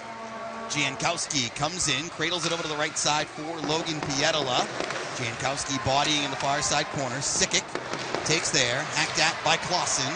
Rolled back to Waugh. High flip on the backhand, trying to spring Jankowski in. Poked at by Clausen, and taking full control is Burnside. He climbs the ladder out to center ice, gloved down by Waugh. Sends an aerial pass that's snatched away by Griffin, but Waugh does a good job of closing off as Sikic was going to go for Cincinnati. Logan Pietila feeds behind his net. Beliveau stick handles away from Sheriff. Establishes some space. Comes up the middle. Logan Pietila gets around one. Gets the shot off. Oh, what a sensational move. But a blocker saved by Chayan. Oh, Logan Pietila worked his way in. He's playing a different style game tonight. And he makes you wonder, since his brother's here with him, with him being able to move that puck with that move, you're getting another look at it, is able to just absolutely work around. I believe that's Burnside in the process and get that chance off. Man, what a play. We get to look at it again. Goes whoop right around. Forgot something. Maybe his jaw. Lindgren sidestepping at the blue line. Feeds it to the near side circle for Martel. Decent foul, left side corner. It does make an enormous difference. And you talk about Chase Pietola being in the lineup, playing alongside his brother Logan, Jack Beck as well. What lineup changes do for a team? Voigt coming in, right side riser up over top of the net. Case in point, second game up in Glens Falls against Adirondack, where you get D. St. Fowl and Clausen back from AHL Wilkes-Barre as a shot goes squirting from McCleary. Gauthier bodies it aside. And just the jolt of energy that those two additions brought and the way that the entire team was able to feed off it was phenomenal. Voigt stealing, left side, lunging at him, making a great defensive play was Lindgren. Nailers still running around in their own end. McCleary's shot forced wide. Gosselin turning up the near side boards. Lindgren tries to shove off Frasca. Puck driven around, far wall. Villio, shouldered at by Martel. Corsia tries to scrub it around the end wall. Frasca tying up end boards, checked out by Corsia. Stepping in McCleary, deep on the right side. D. St. Fowl got a piece of him. Lindgren tried to golf with the puck, stayed in zone. Voigt in tight quarters, gives off to Gosselin at the right dot. His wrist shot denied. Lindgren with another great play to deny a scoring chance. Cyclones have an open shot, and ripping up over top of the net was Voigt from the left side circle. Nailers either got to get a Gauthier cover and ice a clear, something to stop this cycle by Cincinnati. Puck kicked at Lindgren off the window, not out, glove down McCleary at the point, hammers it to the far side corner. Parker taking there. It's the period of the long change. The Nailers, if we were at PPG Paints Arena, I think all 5 names would be in red, as they have had a long shift. Derek Army giving instructions from the bench. Gauthier sprawled on a McCleary right point shot. That's what needed to happen there. Yeah, absolutely, because it felt like that was getting into a wrong direction than you want it to be. It felt like that sequence was either going to end up with a puck in your net or was going to be going to take a penalty at some point there. You could see they were gassed out there. I knew Taylor Gauthier knew he had to cover it up, and thankfully that puck went off his pad and off the back of Lindgren's skate and went right to Gauthier for him to cover it, to get those guys some oxygen and some water to get on the bench. That's a great one. I'm sure Derek Army and Mitch Daguerre will highlight it tomorrow in the video during the morning, just how they can avoid situations like that where they're trapped in the second period with guys who are exhausted on the ice and be able to get out of the zone. But at the end of the day, thanks to some strong defensive work and, of course, their goaltender, they were able to dodge the bullet, not even have to ice it, which is great. Chase Pietola to Leafers, coming in left side. The drop, Beck lets it go for Timken. He rips one from the left circle. That one missed the target. Timken had 3 goals this year at Brock University. He already has 3 as a member of the Wheeling Nailers. He's enjoying this pro lifestyle. He tips this one in deep. Leafers goes on a chase against Burnside. Puck goes whizzing up the wall. Chase Pietola closes it off. Comes deep, feeding towards the slot. Sharp got in the way of that pass intended for Timken. Guy skates up for the Cyclones. In with a long left side shot. That one got broken up. Forced to the near wall. Timken plays it off the window. Dribbles to center. Parsons got run at by Beck. It's going to be interference on Parsons. And the Nailers are going to go to the AEP power play. He picked them off. You got to let a guy skate in the lane. 9:22 left in the second period. 2-0 Nailers on the Nailers Broadcast Network, presented by Main Street Bank. Cincinnati 18, 2 minutes of appearance.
Thank you, Phip. 2 minutes for interference on Rhett Parsons of Cincinnati. That comes at 10:38. Nailers will plug in their second AEP power play. Power play ranks 8th in the ECHL. That's a 20.9% success rate. Cincinnati's penalty kill is 17th at 80.6. was just looking there. If you saw the contact without Beck touching the hockey puck, that is the definition of interference. It looked like Parsons was trying. We've seen him have a couple of big hits in this game. Looked like he tried to go for the big hit. He missed. After that, it was all gone from there. Nailers start with the top unit. Beck, top of the right circle. To Belliveau, center point. Back pedals, gives to Beck, bottom of the right circle. Into the low slot, D. St. Foul. Tossed it on goal, but the stop made by Chayon. Puck up the boards and cleared by Parker down the far side. Gauthier goes back to set off as Belliveau handles. It just seems like Beck as the distributor is a perfect role. That's something the Nailers power play has been lacking over the past few weeks. And obviously take Chris Ortiz out of the lineup as well. He's another terrific distributor. Everybody wants to shoot. Belliveau walking left, passing right. Beck glides towards the middle. Martel left circle, whipped it across. Beck curling down the right board, stashing it up top. Belliveau to Martel, fake the one-timer to the bumper position, D. St. Foul, twirling with it towards the left side corner, then hooks it back to Martel, walking down the left wing boards, feeding it to the blue line. Belliveau has Beck to D. St. Foul, one-timer low, pad save Chayon, rebound gets interesting, but Chayon falls on top of it. You talked about it. Just adding Beck feels like this power play seen night and day. I always like to mention it, This power play now seems like it has a purpose. It felt like at times with Beck out of the lineup, there wasn't as much of a purpose with it. He doesn't panic when it comes to those moments where you might be getting a little bit of pressure, and it also makes you wonder, too, him scoring already in this game makes Cincinnati have to look at him like, all right, this guy can score too. We got to put somebody out on him. 53 to go on the power play. Next unit jumps up over the boards. Wheeling up 2-0 here in the second. Jankowski and Klaas in a quick game of catch. Nailers moving it quickly, something that Pip Waugh talked about during your first intermission interview. Walking the line, Chase Pietola dips it to the left side. Jankowski plays the carom off the boards. Stepping in towards the left circle, spiraling it back. Lindgren to Chase Pietola straight away. Far side puck is ricocheted. Clausen has to set it down. McCleary fought free. Jankowski to Lindgren. Left side boards. Straight away, Chase Pietola. Now Jankowski to Lindgren, the one-time blast. That one's blocked by McCleary. Lindgren tries to fence off McCleary to make the play in center. Puck bounced off some skates. Parker corrals. Tries to bust through. Nailers fight it away. Clausen has it roll around. Jankowski swiped away. Parker dancing towards the net. Goes to the forehand. And Gauthier sprawls forward. Put that on TikTok. What a fantastic save that was there by Taylor Gauthier. His teammates did not do him any favors there. As Parker was able to work his way in, it seemed like he had all the time in the world. All he had to do was get the puck in the air. As we see, a good move there by Parker. He's able to get in, comes by, tries to lift it right into the body of Taylor Gauthier, who says, no mas. Power play looked better earlier with the first unit, not as strong with the second unit. Got a little careless in the neutral zone of the puck. Yep. Almost forcing too much. Shot from distance by Burnside. Gobbled up by the Goats. That will end the power play, but not the worst thing, where I'm sure Wheeling already had a fresh line out there, but don't feel like you have to push this one forward right away just because there's a little bit of extra time on the smaller portion of the clock. Mentioned earlier, Gauthier playing his 26th game of the year. Fun to compare the numbers. Obviously, Mudashov's got the better win-loss record, but Gauthier, goals against average is .21, better than Mudashov's here in the ECHL, and his save percentage has him by, 3/1000%? Still counts. 925 to 922, but we've been blessed with such amazing goaltending this year. Leafers dropping back. Rail the cannon, misses wide of the net. Nailers brought in a new goaltender. He's backing up tonight. Thomas Gale. We may see him this weekend out of Holy Cross University, where he helped the Crusaders to the best regular season in Atlantic hockey. Leafers a right side shot. That's disrupted. Cyclones send this one tumbling down, and it's going to be icing with 6:51 left to go. Second period, 2-0 Nailers. And you're talking about the goaltender numbers there, and I went back and looked at it. Since Sergei Mudashov got called up, so that would be 8 games. How many total goals do you think Taylor Gauthier has given up in that span? I'm going to go with 11. It would be 11. That'd be correct because you can count. He had the 6 straight with 1, and then a 2 and a 3. That's incredible, though. He's a guy, when you'd say, hey, this is your crease, he's incredible. Gale probably doesn't know what to do with himself tonight because he played 39 of Holy Cross's 40 games this year. He hasn't watched the game in a while. I know. He's like, wow, this is probably different. Cyclones, Gosselin comes ahead, left side, spins, and tucks it in deep. Beliveau lost the handle. Tight jam try by Gosselin. Gauthier got his glove side post covered. Voigt wires it up top. Frasca, long distance shot. Beliveau, nice job stepping into Gosselin's lane and making the shot block. Nailers come in. Martel handling, dropping to Beliveau. Back down the boards. Martel smothers it towards the slot. Nobody there in a black uniform. Nailers keep it moving though. Martel winds high in the zone. Beliveau stepping in. Left circle. Feeds it over. Corsia has it hop around. Up to the right point. Pietola to Beliveau. Now turning in the high slot. Martel whips. Blocked. Now Chase Pietola dances around one. Gets the shot off. But the save made by Chayon. Corsia handling at the left point. Trudges it over. Chase Pietola swatted it down. Has to sift it deep along the wall. Great for Martel. Centers. If D. St. Fowl was a lefty, that would be great. But no, he's a righty. And it goes wide and down into Wheeling territory.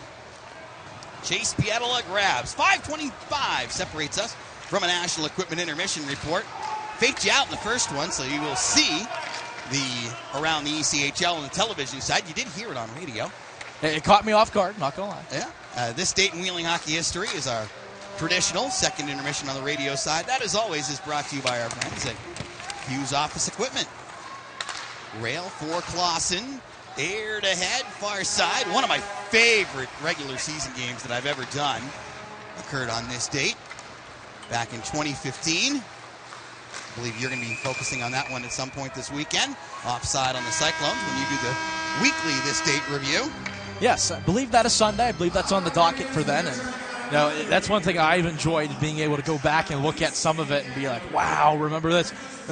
Being around for a little bit longer than I was the first couple of years, I could take more of appreciation to that. Of course, you got the goalie fight in the COVID year against the Utah Grizzlies, but this one that we have from tonight is one that had a lot of scraps in it. 4:49 left to go, second period, 2-0 Nailers. We are the only game in the organization tonight, so if you're tuning in from Wilkes-Barre or Pittsburgh, welcome to Nailers Hockey. AHL affiliate is in Charlotte this weekend. They'll play the Checkers tomorrow and Sunday. Those two teams tied for second place in the Atlantic Division. Could be a quote-unquote second-round matchup if places hold. The third-place team plays the sixth-place team in a best-of-3, just as 4 plays 5.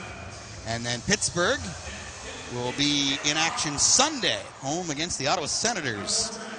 Senators trying to return to playoff action. You get the lead in the top wild card right now. Yeah, trying to give Canada another possible chance to win a Stanley Cup. Yeah, what do they got? Toronto, Winnipeg, Edmonton. Anybody else in the race? I mean, I guess Montreal's battling for that second wild card. Yeah. I don't know how many of those are true contenders. Maybe Toronto. I don't really know. Edmonton, obviously. Winnipeg's got what? Goaltending. They in Washington are battling for the President's Trophy, which means one of them won't win the Stanley Cup. Coming in is Sheriff on the right side, forced into the wall by Lindgren. It is wild that we have gone over a decade without a President's Trophy winner winning the whole shebang. You don't want to waste those wins. I guess not. Puck is wound around the far boards by the Cyclone goaltender Chayon, who was recently up with the Cyclones, not AHL affiliate, but friendly, I guess, AHL club in the Cleveland Monsters in the Columbus organization. Isaac talked about Toronto. That's the new affiliate for Cincinnati. Cyclones might have numbers. McCleary leading the rush, a former Penguins draft pick, tries to go middle, but shut off on the right side. Chase Pietola with a smooth defensive play, but not a great pass. Unfortunately, gave it away. They feed over. Chase says, hold that thought, Deej. I'm going to make a defensive play, and we'll make a denial. He made up for it. I think he went to pass it back. Probably the smart play there, not to force it forward. And it happened to be a Cyclone right there, but he said, I got to make up for it. 21 years old, but tremendous poise by the Penguins' 4th-round draft pick in 2024. You don't usually see a player the year after he gets drafted here in the ECHL. But we're treated to that. Pietila just wrapping up his sophomore season at Michigan Tech. Tight shot. That one goes off the outside of the net. Came from Bruder at the left point. Burnside, wrister, tipped down. Lands near boards. Snatched by Beck. Up, and away. It goes sailing out to neutral ice under the scoreboard. 3:12 left to go, second period. 2-0. Nailers in the lead. Shots on goal this period. Cincinnati has 9. Wheeling has 5. Drake from behind his own net. The veteran Nailer plays over to Chase Pietila. Far side. Timken with the dunk in. McCleary, first one on it. Corsia trying to put him through the Zamboni door. Gosselin, far side. Snapped up. Looking to spring Frasca in on the right. Defended away by Beliveau. Voigt tries to poke it along. Beliveau takes control. Winding, left side corner. Turning up. Sends one flubbing towards center ice. Martel has it sticked away by Villio. Decent foul. Lodged up there with Frasca. Gets it back to Beliveau. Left side of Wheeling territory. Backhand pass off the end boards. Waugh, who opened the scoring in the first period, feeds over to the left side for Beliveau. Beck kept the scoring going in that opening stanza. Martel tries to break through a check. Beliveau has possession high on the left side to the slot. St. Fowl feeds Martel. I thought St. Fowl, if he was looking, may have had a decent look. A stick save by Chyon off the wrister by Martel. Now Waugh sets up Martel for the one-time bullet. Chyon stops that one too. Puck whizzed around near boards. Beliveau stepping up there. Nailers trying to get Cincinnati in the period of the long change trap defensively. Puck gloved around. St. Fowl to his stick, then to Martel, but back to St. Fowl. Hands off to the blue line. Left side, Beliveau. Thought about going in. Gosselin goes for the change. Nailers have to go back in. Regain the entry as Beliveau splatters it into the near side corner. Logan Pietila tries to turn it deep along the wall. St. Fowl kicking it around left side. Had Beliveau open at the points, but has guy to contend with. McCleary takes it away, drives around the far boards, and Rail grabs in neutral ice. He feeds Jankowski, gets around one, coming in, pass over to Clausen, tight left side shot. The save made by Chyon. Cincinnati was able to get the puck out of the zone, but Wheeling, I don't think it ever got across the red in the neutral zone. Wheeling just continued to put the pressure on, got a couple of chances there. I said it during that first intermission on the television side. Pavel Chyon is the reason why Cincinnati is still in this game. Also why they're still in this season. 12-8-5 is his record. He's got the 6th best goals against average, .227, as well as a .906 save percentage. I mentioned it too before the game. His last regulation loss was here in the ECHL. That was January 12th. To put that in perspective, Jack Beck's last game was January 11th. How about that? What a connection. Mentioned Chyon 6th in goals against average. The man in the other crease is number 4. Tangle up at the Wheeling defensive blue line. They kick around for it, and offside is the result. Quick tally it. 52.3 left to go in our second period. 2-0 Nailers in the lead. Our Goldbach chiropractic coaching matchup, thanks to the dominance of the season series, Derek Army has now taken the lead in the all-time head-to-head matchup between he and Jason Payne. It's now 18 for Army and 17 for Payne, as tonight they face off for the 36th time. Derek is 1 win shy of tying Clark Donatelli for the most in team history. 2 away from breaking it. Donatelli 147, Army at 146. Derek, of course, began his pro career playing for Clark Donatelli. Jankowski's right side shot is not going to matter. It's offside. Cyclones have a few things to say. Jankowski got a 10-minute misconduct in Toledo last Saturday. Sheriff talking, so don't let the 26 penalty minutes on the year fool you. That's only 8 minors. He has 40 in 138 games as a pro. He's a very disciplined player. Second full season for David Jankowski. Another one with hockey in his family is his brother, playing for the playoff-bound Carolina Hurricanes. Gives us some teams to root for in the Stanley Cup playoffs. Saw Casey DeSmith picked up another win for the Dallas Stars last night. Always enjoy seeing former Nailer Casey DeSmith rack up those W's. Sharp slides it over in his own end. Sheriff goes to make a play on the far side. 12 seconds separate us from an Isaac conversation. Who will he talk to? We'll find out all together. Cyclones stream it in on goal. Gauthier tosses it away. Couple loose sticks on the ice. And Louis Rails got us going to the break. Same score 20 minutes later as the Nailers continue to maintain this 2-goal lead over the Cyclones going into the third period. Every point so vital. Nailers coming into tonight with the magic number of 8 points to clinch a playoff spot. They can tip that one down to 6 with a regulation or whatever type of, we hope it's regulation, with any sort of victory tonight. Norfolk still making life miserable on Savannah. Trois-Rivières and Worcester are currently tied in their head-to-head matchup. We'll go through all the out-of-town scores towards the end of our second National Equipment Intermission Report, which will, of course, have stats and scores. Pretty much be recapping the scoring from the first period as the Nailers have the 2-0 lead. And we have Pietola squared now, so Isaac's got one of them downstairs. Down here at ice level with Nailers forward Logan Pietola. Logan, 2-0 lead through one period of play. What's your feel for the game so far? Yeah, it's been good. Obviously, that first period got off to a great start. A lot of momentum there. Second period, not as much happening. We just got to get some more pucks on that, I think. As you mentioned, that second period, probably not as good as you guys wanted to, but you felt like you were able to get past that big punch that Cincinnati was trying to have in that period. For sure, yeah. Sometimes, if you're not going to get on the forecheck, you just got to weather a little bit, try to get some chances. We had some good looks there at the end, so keep that going in the third. Might not be thinking it in the moment, but how cool is it to be able to play a professional game with your brother? Yeah, pretty awesome. I mean, obviously played college together. Once I left, and you don't really know if you get the chance to play again. So pretty cool to play with each other. Hopefully he's enjoying his first one here down with me. Logan, thanks for a few minutes of your time. Best of luck the rest of the way. Put this one away. Awesome, thank you. Logan Pietola, as he mentioned, getting a chance to play a professional game on the same team as his brother, and Logan very nearly gave Nailers a 3-0 lead. What a move in that second period. 2-0 is our score. National Equipment Intermission Report is next on the Nailers Broadcast Network, presented by Main Street Bank.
Welcome to the National Equipment Intermission Report.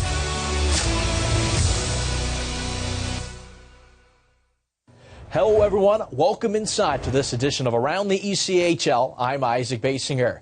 Only 3 weeks left of the ECHL regular season.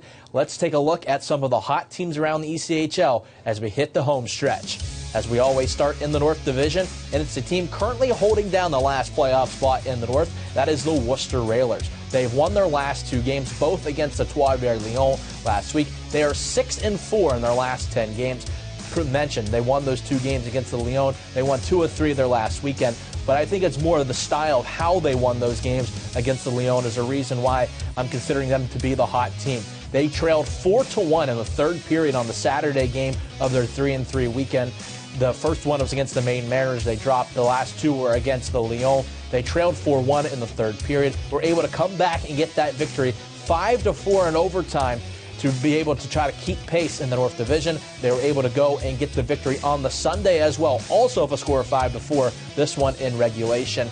They are a team that has a lot of offensive firepower, and they're a team that is hungry to try to get in at the stretch here.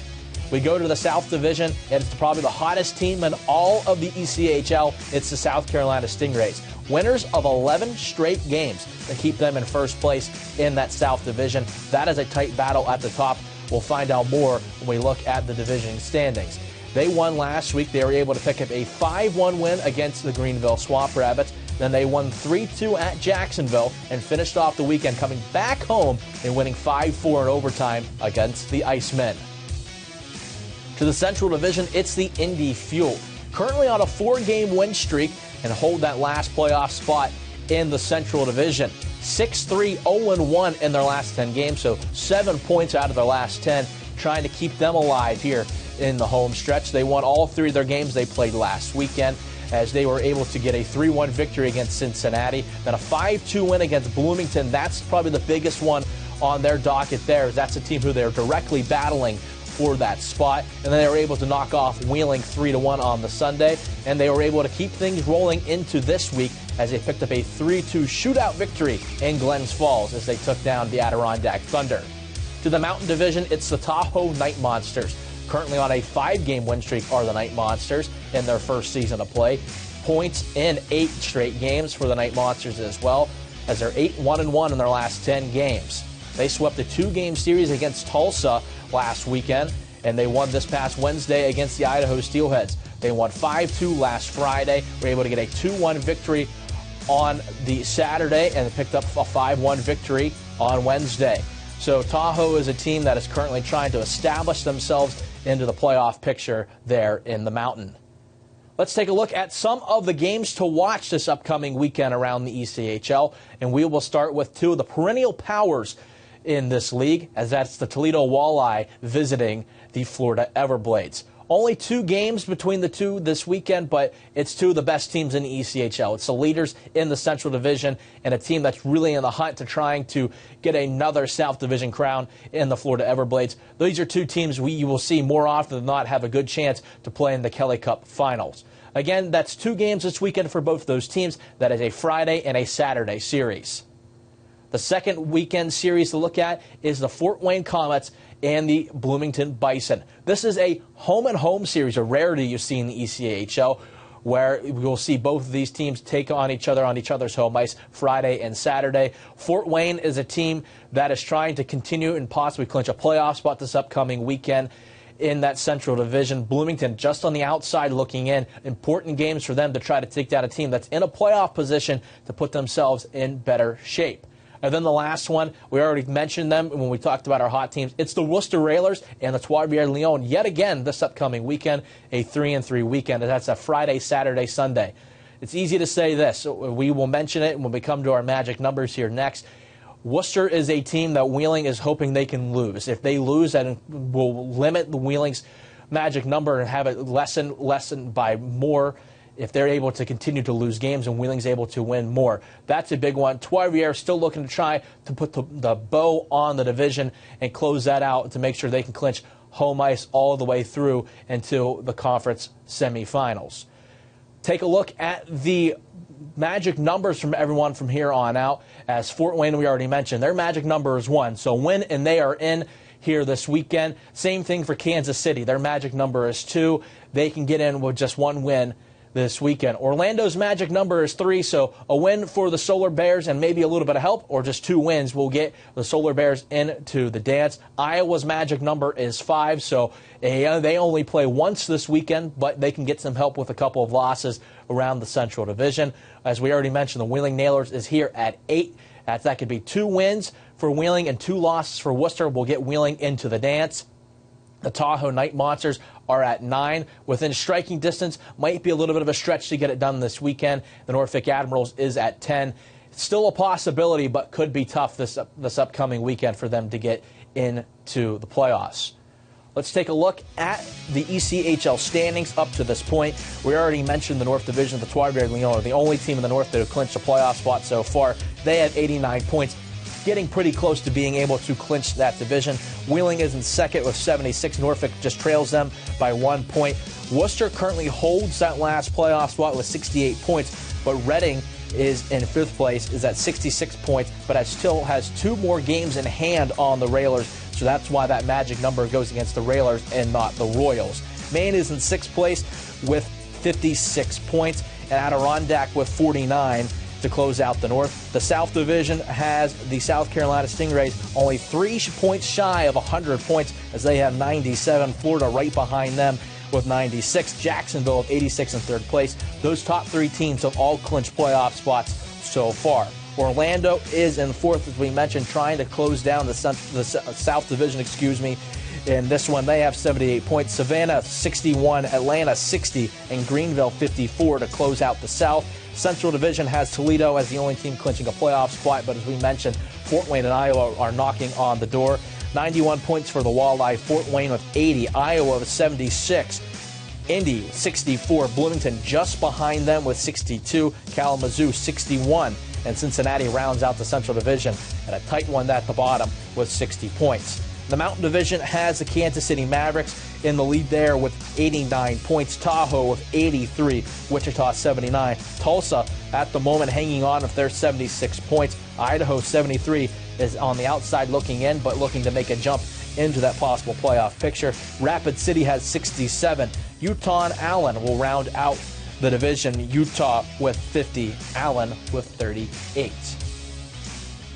Thanks for tuning in to this edition of Around the ECHL. We'll see you back here next week, right here on the Nailers Broadcast Network, presented by Main Street Bank.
You're watching the National Equipment Intermission Report.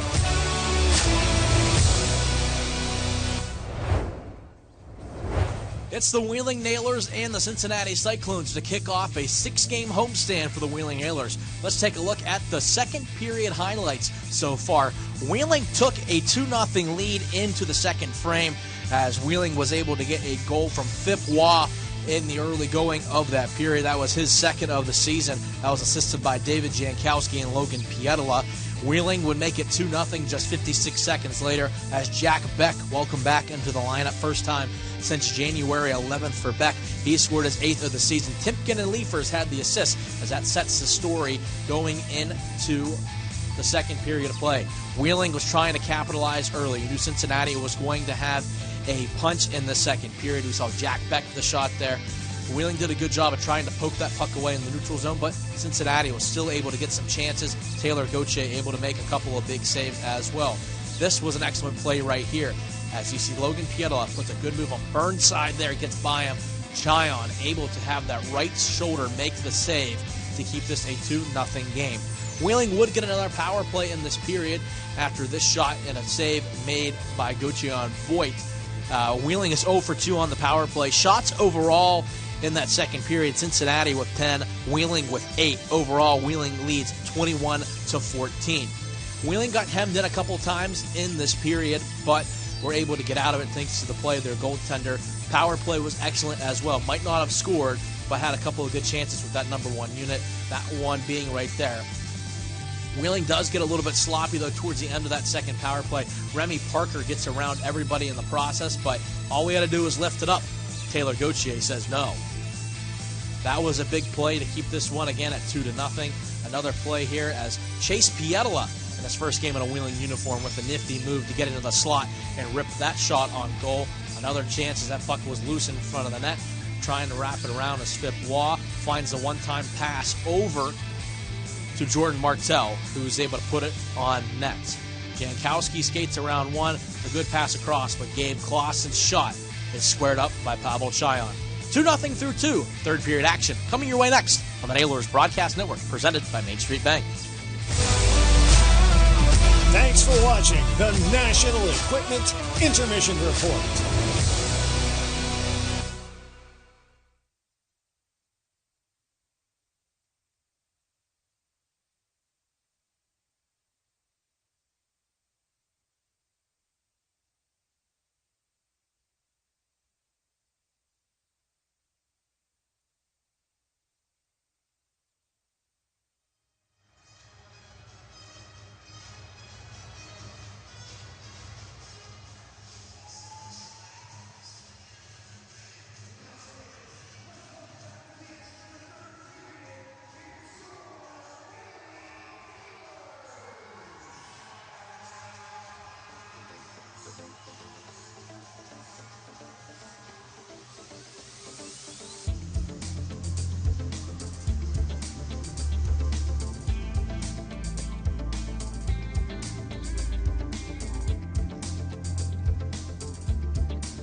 In Utah, and Idaho visits Tahoe to complete our ECHL slate.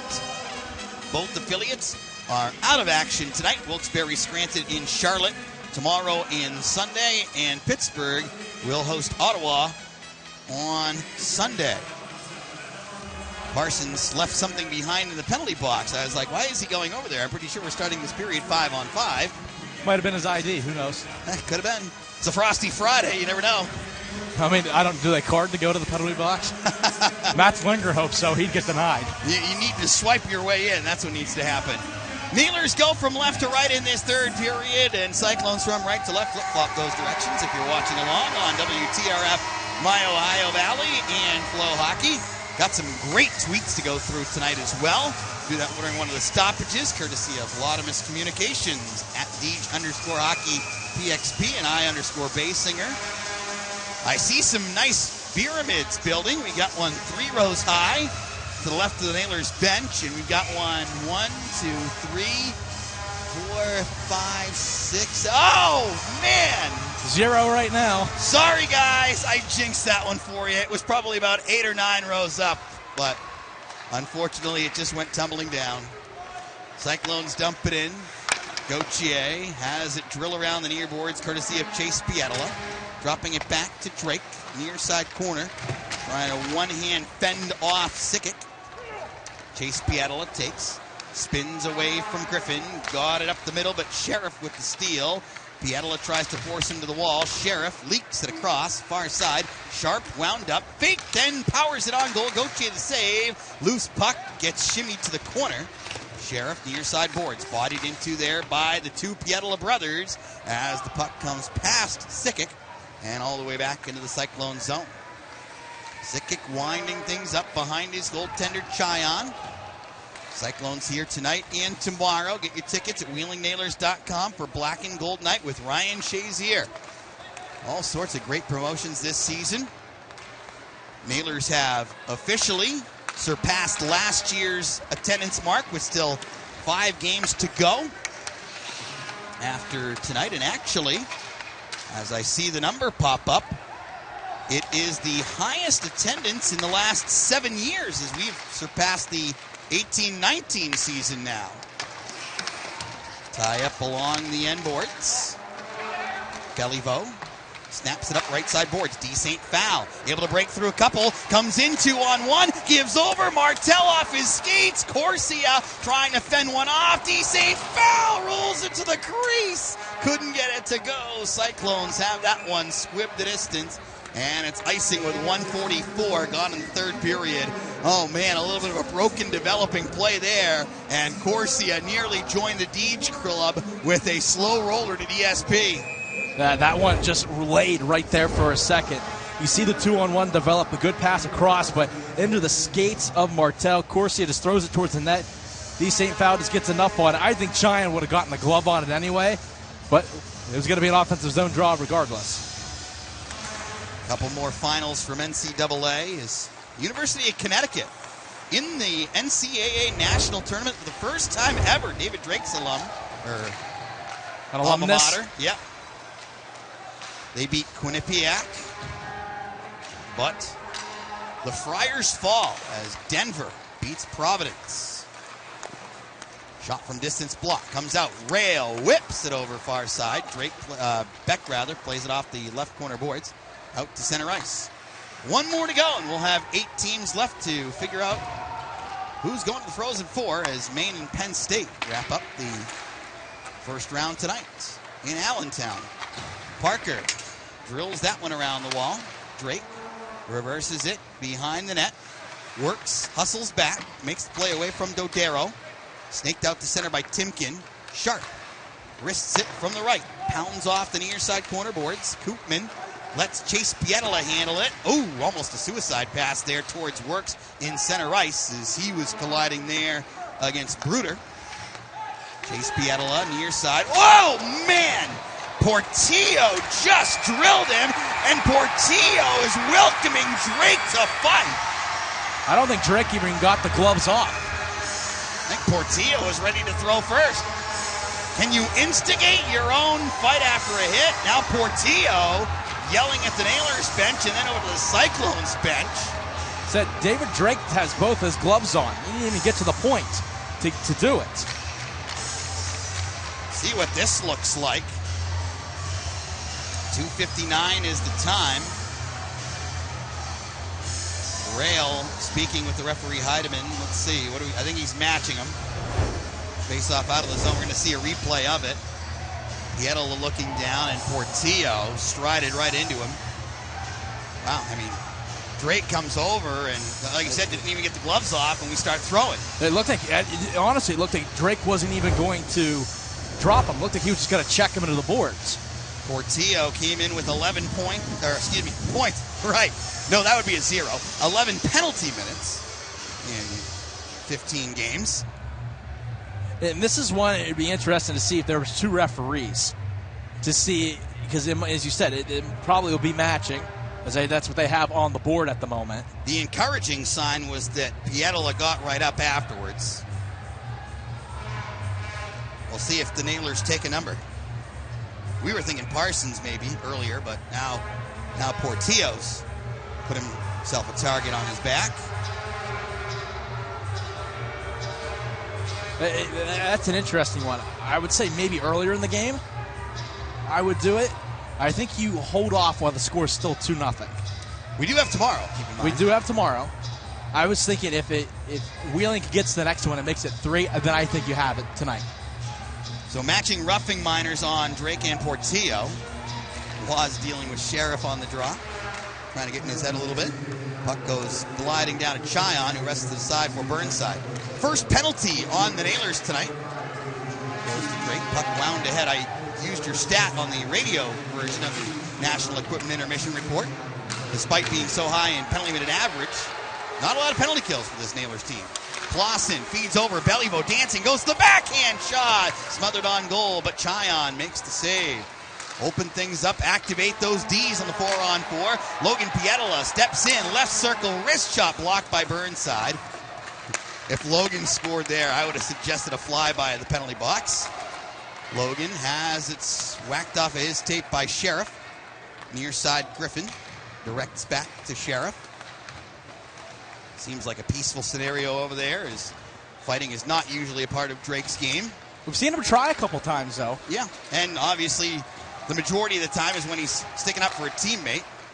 Villio takes a drop pass, hurls in, left side, going deep, behind the goal, feeding off. Voigt does a pirouette in the right side circle, battled away. D. St. Phal couldn't quite get away from McCleary.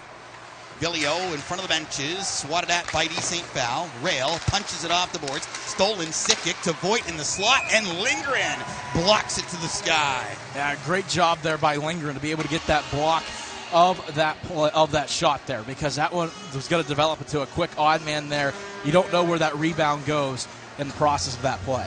4 minutes and 20 seconds have been played in our third period. Nailers leading the Cyclones 2-0 here at West Banco Arena. First of 6 straight home games. As we wind things down, 8 games in the regular season left after today.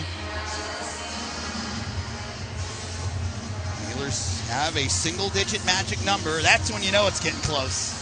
That's what I said earlier today. It was, as soon as you get down in the single digits, you're like, all right, this is real. Chase Pietola slices it behind his net. Jankowski onto the far side for Belliveau. Looking ahead. Ooh, Sharp took the legs out from under Koopman. Pietola takes over, feeding Koopman ahead. Sharp is with him stride for stride. Koopman to the slot. Chase Pietola rolls one on goal. Chyon, he was ready to drop it, and he just had to eat it. I think he looked around for a second. I think he took one look too long before dropping that one, trying to go. Wheeling's certainly happy that's the case. 4:37 gone in our third period, 2-0. Nailers in the lead. They had such a dominant first half of the season. Second half has been a lot of trying to keep the head above water, but feeling very confident they can get in, and then a matter of what the rosters look like when you get there. That's the biggest key. You don't know. You don't know who you're going to have, when, and how. And obviously, I'm sure Derek Army will have some very challenging decisions to make as far as who's going to make that 24-man list, taking into consideration who you could get back. Jankowski towards the slot. Belliveau sledded down by Burnside. Bounced around. Poked at in center ice in front of the penalty boxes. Belliveau gets back onside, tries to bust through McCleary. Forced to the wall. Chase Pietola takes it free, knifes his way to the net, tries to flip it up top on Chyon, who stops and falls on top of it. Try to go to the short side there, and he had Chyon a little bit uncomfortable trying to make that save. 5:11 gone in the third period, 2-0. Nailers in the lead. Because you got to figure he's going to want to save spots for Calvert, Ortiz, Murashov. The big thing is, going to need Gallant to come down and play 2 more games. That's a great point, too. And now Jackson just gets called up, and good for Kyle Jackson. That was so well-deserved. Nailers' leading scorer this year, 27 goals, 50 points, and being able to get that call to AHL Wilkes-Barre Scranton, that was very, very well-earned by Kyle. Love to see him get in a game. That's the big thing. I'd like to see, give him that chance. And then there were 2. Louis Rail and Logan Pietola, the last 2 that have now played in all 64 for the Nailers. It's a tough thing to do. Yes. Iron Man is not an easy achievement. Matt Koopman, the only one to do it last year. Crazy, 3 guys did it 2 years ago. David Drake, Cedric DeRousseau, and Tyler Drevich. But before that, I want to say we went 5-6 years without an Iron Man. Yeah. Maybe Michael Phillips in 18-19. Rail chases down near side boards. His only year as a pro, and he played them all, did Michael Phillips. Made the most of his opportunity. That's it. Lindgren touches it around far boards. Dodero looking towards the point, has Leafers to contend with. Puck intended for McLean, who winds up in his own end. 5:55 gone in the third. Nailers up 2-0. Taylor Gauthier, nice bunt out of the air as he sticked that one aside. Corsia dribbles it through, left boards. D. St. Fowl coming up with Martel. D. St. Fowl keeps it moving, get it deep as you can. Along the end boards, fetched by Sheriff. Up the wall, Dodero towards center ice. Waugh handling in his own zone. Whips it up far side. Smashed in by Beliveau. D. St. Fowl gives it a look. Wound up towards the blue. Nice job by Beliveau playing it away from Sharp. Cyclones flicker it out to neutral ice. Waugh contends with a loose stick on the ice, makes the play. Beliveau to Martel, kicked in by D. St. Fowl. Corsia ducks under Sharp. They tangle. Wow, that one took a bounce. Cheyenne trying to pin it against his post, maybe? I can't wait to see this replay later. 6:42 gone in the third. 2-0 Nailers on the Nailers Broadcast Network, presented by Main Street Bank.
.42 gone in the third period. Nailers with a 2-0 lead over the Cyclones. Both goals came in a span of 56 seconds back in the first period.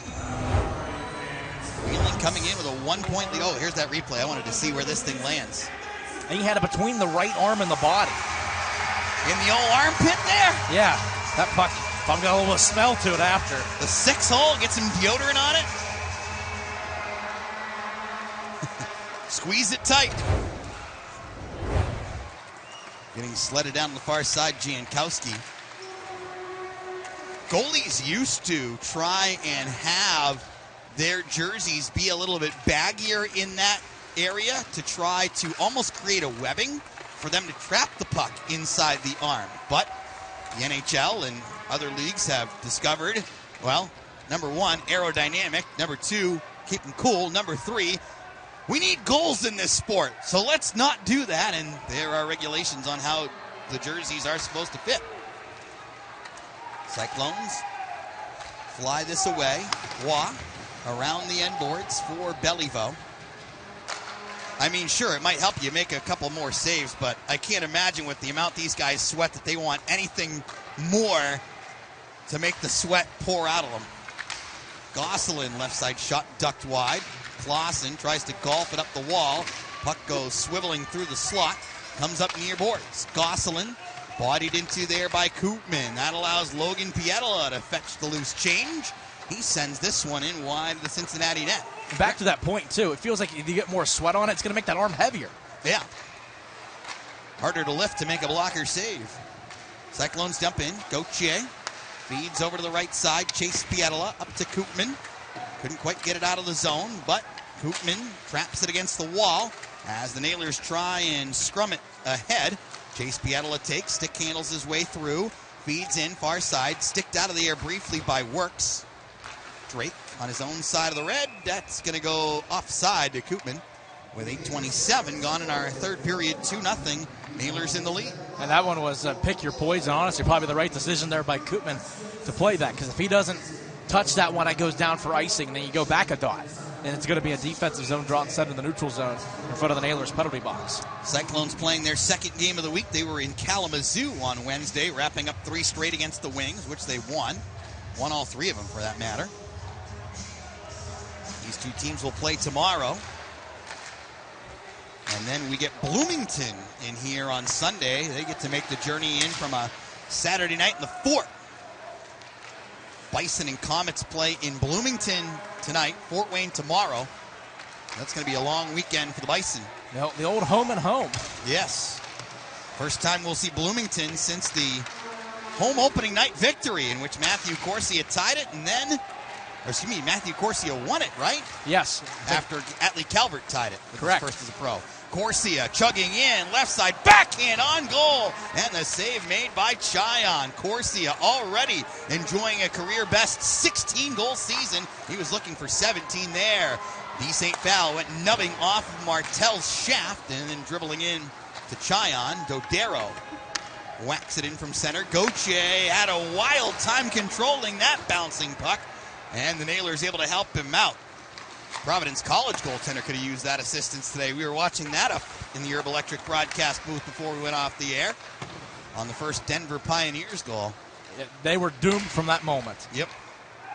Rail tipped in by Timken, and it's amazing. Those one-and-done type of games, like anything can happen. I mean, shoot, top-ranked in the country, Boston College was 1-1 late, and they got lucky in a wraparound goal to end up beating a very formidable opponent in Bentley.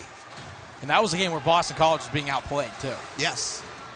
Waugh ahead to Beliveau. Poked by Burnside. Stays in play, although fans were ducking for cover behind the penalty boxes. They thought it was going to be a souvenir. Playing in his own end is Jankowski. We are under halfway remaining in our third period. Shot by McLean is blocked out of play. 9:39 left in the third. It's 2-0 Nailers on the Nailers Broadcast Network, presented by Main Street Bank.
.39 left to go, third period. Nailers a 2-0 lead over the Cyclones.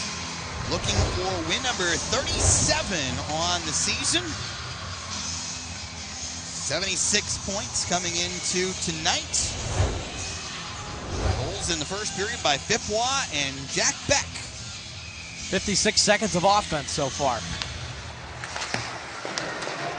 They always talk about playing a full 60. I don't know if we got even a full 60 seconds in that scenario. Not really, 56 of them. Usually they're talking about minutes. But in terms of the control of the play, I have liked what I've seen. Clausen to Chase Pietola. Jankowski healed a one-timer from the right circle. I mean, we've played over 50 minutes as a one-timer off the outside of the net by Clausen. Cincinnati has 16 shots on goal. That's terrific for a Wheeling perspective. Logan Pietola winding up top, puck kicked around, comes to Jankowski, high on the right side, looking deep for Clausen. Swiped away, Burnside, feeds over to the right side for Sharp, gets his way through center as this one's wound around the end boards. And thinking ahead to tomorrow, too, you think about that shot total. Villio first to steal into the slot. Voigt has it kick around. Nailers try and thwart it. Goes behind the net. Good stuff there. The Pietola brothers combine to get it over to Martel on the right. He twirls out to neutral ice, and we get the stoppage. Draw will be back in the D zone. But you think about it, and I think Derek Army is leaning towards going Gauthier tomorrow regardless.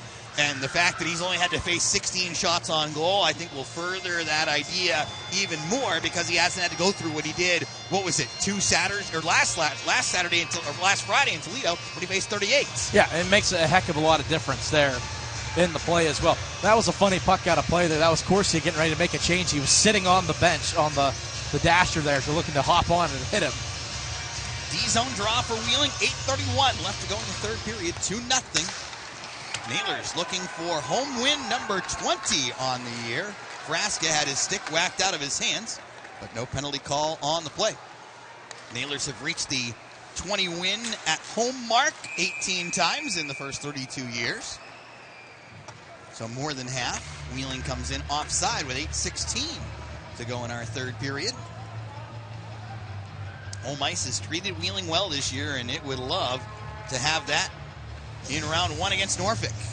Yes, that would be something nice, something we have not had the luxury of being able to see. Last time the Admirals were here, last year, New Year's Eve. Nailers played a 2-game series against them in this building. Played 2 at the Scope this year, split them. I feel like we're going to see them more next year. I think so as well, just looking at how everything's going to shake out division-wise. And Nailers are expected to be in the North. You can almost cut the North in half next year. It's looking like it's going to be an 8-team division. The North. I was going to say the North subdivision. They should call them, since, 2 of the 4 teams are in New England, you should call them the Wicked North. Nailers steal. Martel in. Right side shot. Glove by Chion. Rebound. Martel puts it off the outside of the net.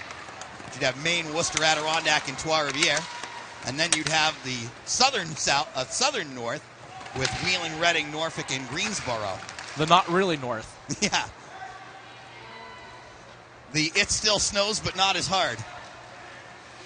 That'd be a long division name. Corsia deposits this one in wide of the net. Imagine putting that on a banner. Yeah. Sharp, whipped through, tipped as Parker slings it in deep. Waugh drives it around far wall. Got to keep the head up there as McCleary was approaching on Works. Nailers have already taken 1 bruising hit tonight, but the player who received it stayed in play, which is great. Waugh forced behind the goal. Sahlquist takes over, right side. Koopman got upended by McLean, but he took the hit to move the puck ahead to Jack Works. He goes colliding in with McCleary up against the end boards in the Cincinnati zone.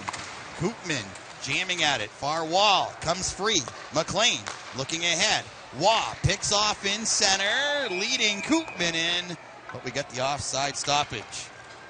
Yeah, just a tick too long waiting on that play there was Waugh. I think he was trying to make sure that pass was going to work its way through, and Koopman had other ideas, just trying to get in and possibly have that step. I want to say hello to Rebecca and Sherry listening in Texas tonight. Also Swish, who says, let's go FIP, and welcome back Beck. Let's go Nailers.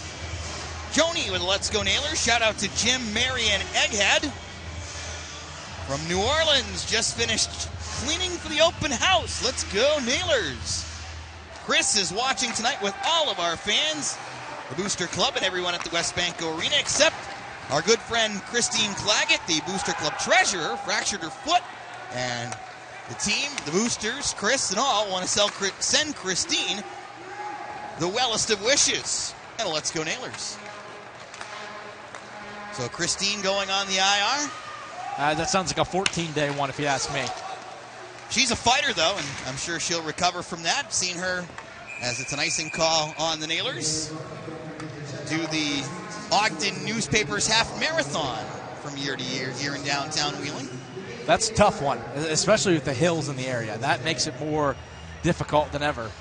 You think about it, you watch people do it, and you go, you know what? You think I might give it a try, and you go, yeah, actually, I thought better.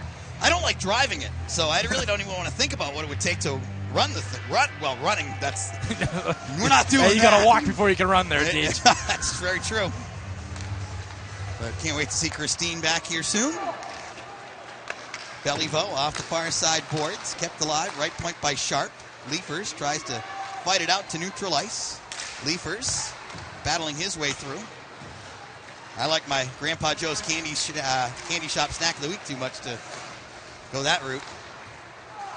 Beck off the far wall. We haven't done a healthy snack yet on that. Jankowski left side shot. And that one blocked, but it stays in play. Sharp tries to clobber one ahead. Bouncing puck behind the net, rested off. Near side corner as Burnside goes in to retrieve. Winding up far boards. Drake tried to keep the play alive, but Clausen's going to lend a helping hand. Nailers safely play back in neutral ice. Jankowski to Drake. Far side feed. Wheeling has limited Cincinnati to 2 shots on goal as we tick towards 15 minutes gone in this third period. Pietala, Logan that is, rides off Villio. Puck out to center ice.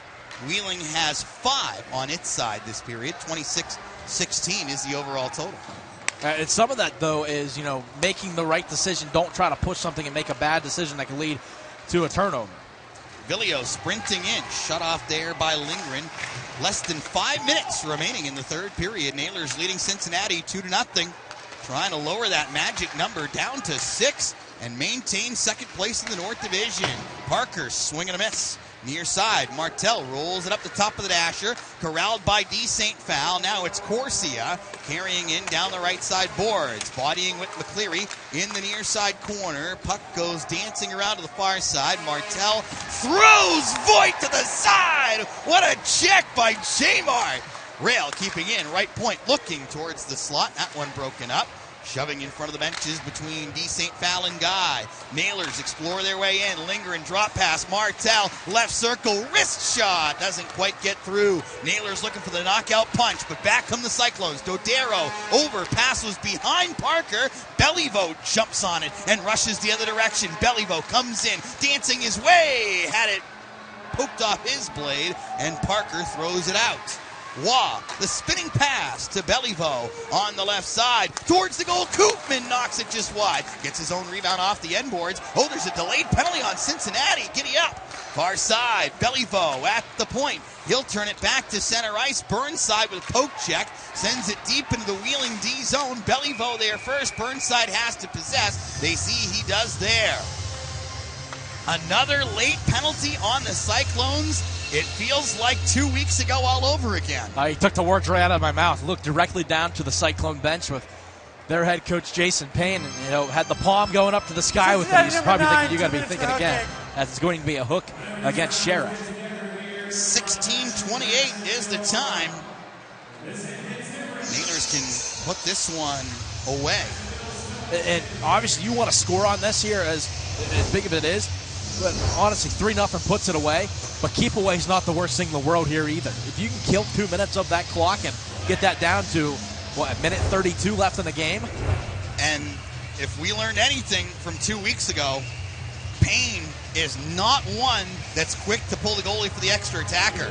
So I would be shocked if he does it during the penalty kill.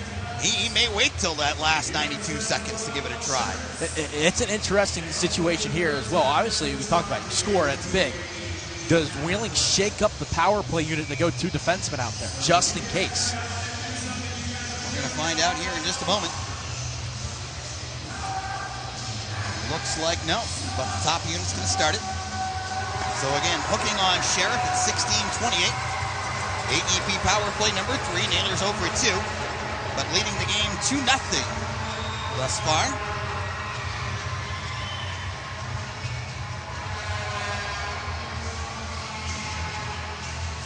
And it'll be Corsia take the draw.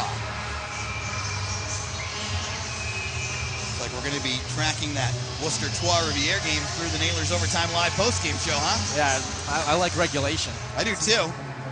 Cyclones spit it away. Gauthier sets off for Beliveau. Dropping to D. St. Val. Beliveau looking to extend his point streak. Entering tonight 4. Corsia looking low for D. St. Val. Couldn't make the play, but we'll go back up the wall. Right side Beck. Handling, turning, and passing up to Beliveau. Over. Martel, one-time drive, and a save made by Chyon. That's one of the looks you want to see. Unfortunately, Chyon read it like a book. He saw it all, that pass come all the way across the ice. He went out towards the outer portion of that blue paint to try to square up on that one-timer there by Martel. He's given his team a chance tonight, that's for sure, but they have not given themselves much of a chance still with just those 16 total shots on goal. It's the season low for shots allowed by the Nailers in a game. Let's have a sneaky little peeky. Goes into the far corner for D. St. Val. That number would be 16. That was our Military Appreciation Night game against Trois-Rivières. Beck back and forth to D. St. Val. Top of the right circle. Corsia through the slot. Looking for D. St. Val. Tries to scrub it on goal. Kept out. Cyclones clearance. Corsia trying to use that brute strength to go to the net. 1 minute to go on the power play now. 2:32 to go in the third. Wheeling 2. Cincinnati nothing. Trying to win the first of 6 straight here at West Banco Arena. Same teams tomorrow. Sharp, who scored a shorty a couple of weeks ago here, let a slap shot go. That one blocked. Clausen corrals. Say, slow it down here in this case. Make sure you have all your ducks in a row. Make the smart, safe play. Nothing forcing. Clausen carries in, alone to the backhand. Save made by Chyon. Clausen goes head over heels into the near side corner boards, courtesy of Burnside, who's confronted by Chase Pietola. Chase Pietola, new to the gang, as you mentioned, he fits in. He came in and was ready to stand up right for his teammate right away. He fits like a glove. I went into the locker room this morning, got to get his paperwork done, right? And just meeting him, seeing how he fit in, it was like he's been here all year long. He's got a nice outgoing personality, like just perfect. 31 to go on the power play, 2:03 in the third period. Nailers up 2-0 on Cincinnati. Puck kicked around. Jankowski out to Lindgren at the right point, down the wall. Jankowski, they pass around. Logan Pietola to Chase Pietola, left circle wrist shot blocker save made by Chyon. Oh, we almost had the brotherly connection for a goal there. That would have been fun. Cyclones back the other direction. McCleary coming in right side. Chyon, no shocker, still in his net. As the seconds count away on the Sheriff Minor side of the net. Parker tried to stuff, broken up. Chase Pietola drags it out of the pile, coming ahead on the right side, gains the center red, and makes sure to skid it in deep. Penalty is over to Sheriff. Nailers are now 0 for 3 on the power play. Feeding ahead, here comes Vilio, left side, Chyon towards the slot. Puck goes out of play, that hit the netting. They don't blow it down, now they do. Nailers were probably as incensed as I was on that play. That definitely went out. And it was from outside, so the draw should be in neutral ice. Yes, that was nothing but net here in the month of March. Swish! Yeah, that one was clear. It wasn't like one of those ones where it hit where the top of the glass was where the netting was. That was all net there. You mentioned neutral zone draw. Chyon will start in the slot. Elijah Vilio for 3. Face off in front of the Wheeling bench. 1:16 to go in our third period. 2-0. Wheeling in the lead. Sharp blows it around. Gauthier with the stop. He's going to use the boards as he had pressure coming immediately. Backhand by Sikic, knocked away. Chipped by Burnside, goes wide. Far boards. Voigt turning out of the corner. They tip middle. Koopman off the wall. Kept alive. Sharp with a right point blast. And Gauthier sprawls on top of it. 54.7 to go in the third. That's very important here to not force anything to a bad area there. Wheeling almost put themselves in a case there, just getting the puck and just throwing it out of the slot. Sure, that's a good thing, but that led to another opportunity there for Cincinnati with more bodies in front of the net. Fortunately, Gauthier is able to find that puck and jump on top of it. That is save number 18 for Gauthier. And a timeout coming up. I'm going to guess it's going to be the team in the white and red. Visiting Cyclones. All the goals coming in the first period, all 2 of them. 12:03, Fipwa, 12:39, Jack Beck. Nailers lead 2-0. Gauthier trying to beat Cincinnati for the 10th time in his career. That's incredible. It's tough to beat any team double-digit times. Yeah. Here's my leaders versus opponent document. See where that ranks. Number 2. Tyler McKay. 11-2-1 in his career against Cincinnati. McKay is the one that Gauthier just passed on the all-time wins list, too. Yeah, putting 2 and 2 together there. Yeah. Or in this case, 3 and 3 in the crease. All right, timeout is over. 54.7 to go in the third. Nailers up 2-0. Cyclones have 6 attackers on the ice. Or 7. They're trying to go for 7. That would be too many. Voigt's going to go on, and Burnside's going to come off. Referee Heidemann checking to make sure that all is kosher with Derek Army and Mitch Daguerre on the Nailers bench. Army trying to tie Clark Donatelli on the all-time wins list at number 1 today. Jankowski with English. Oh, it started rolling like a wheel towards the slot. But Sheriff got there in the nick of time. Sheriff drives in. Gauthier gloves down. He thought about it. Oh, he had a lot of ideas going through his head, but holding on was the best one at the end of the day. Yeah, if he didn't face as much pressure as he was going to drop it and try to go for that empty net at the other end. Now 40.9 left in the third period. That shot was going wide, so it doesn't count towards the shots on goal number.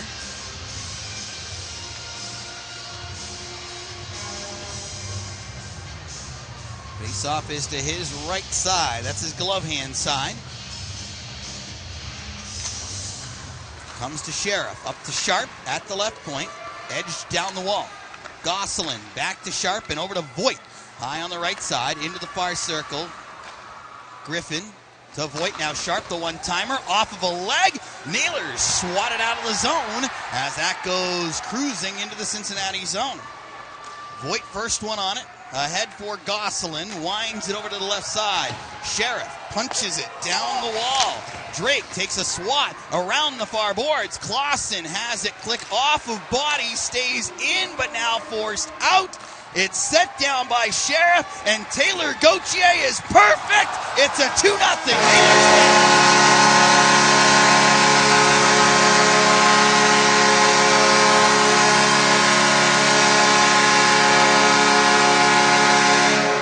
His third career shutout against Cincinnati is also his 7th shutout in a Wheeling uniform as Taylor Gauthier and the Nailers drop their magic number to 6 by blanking Cincinnati 2-rip.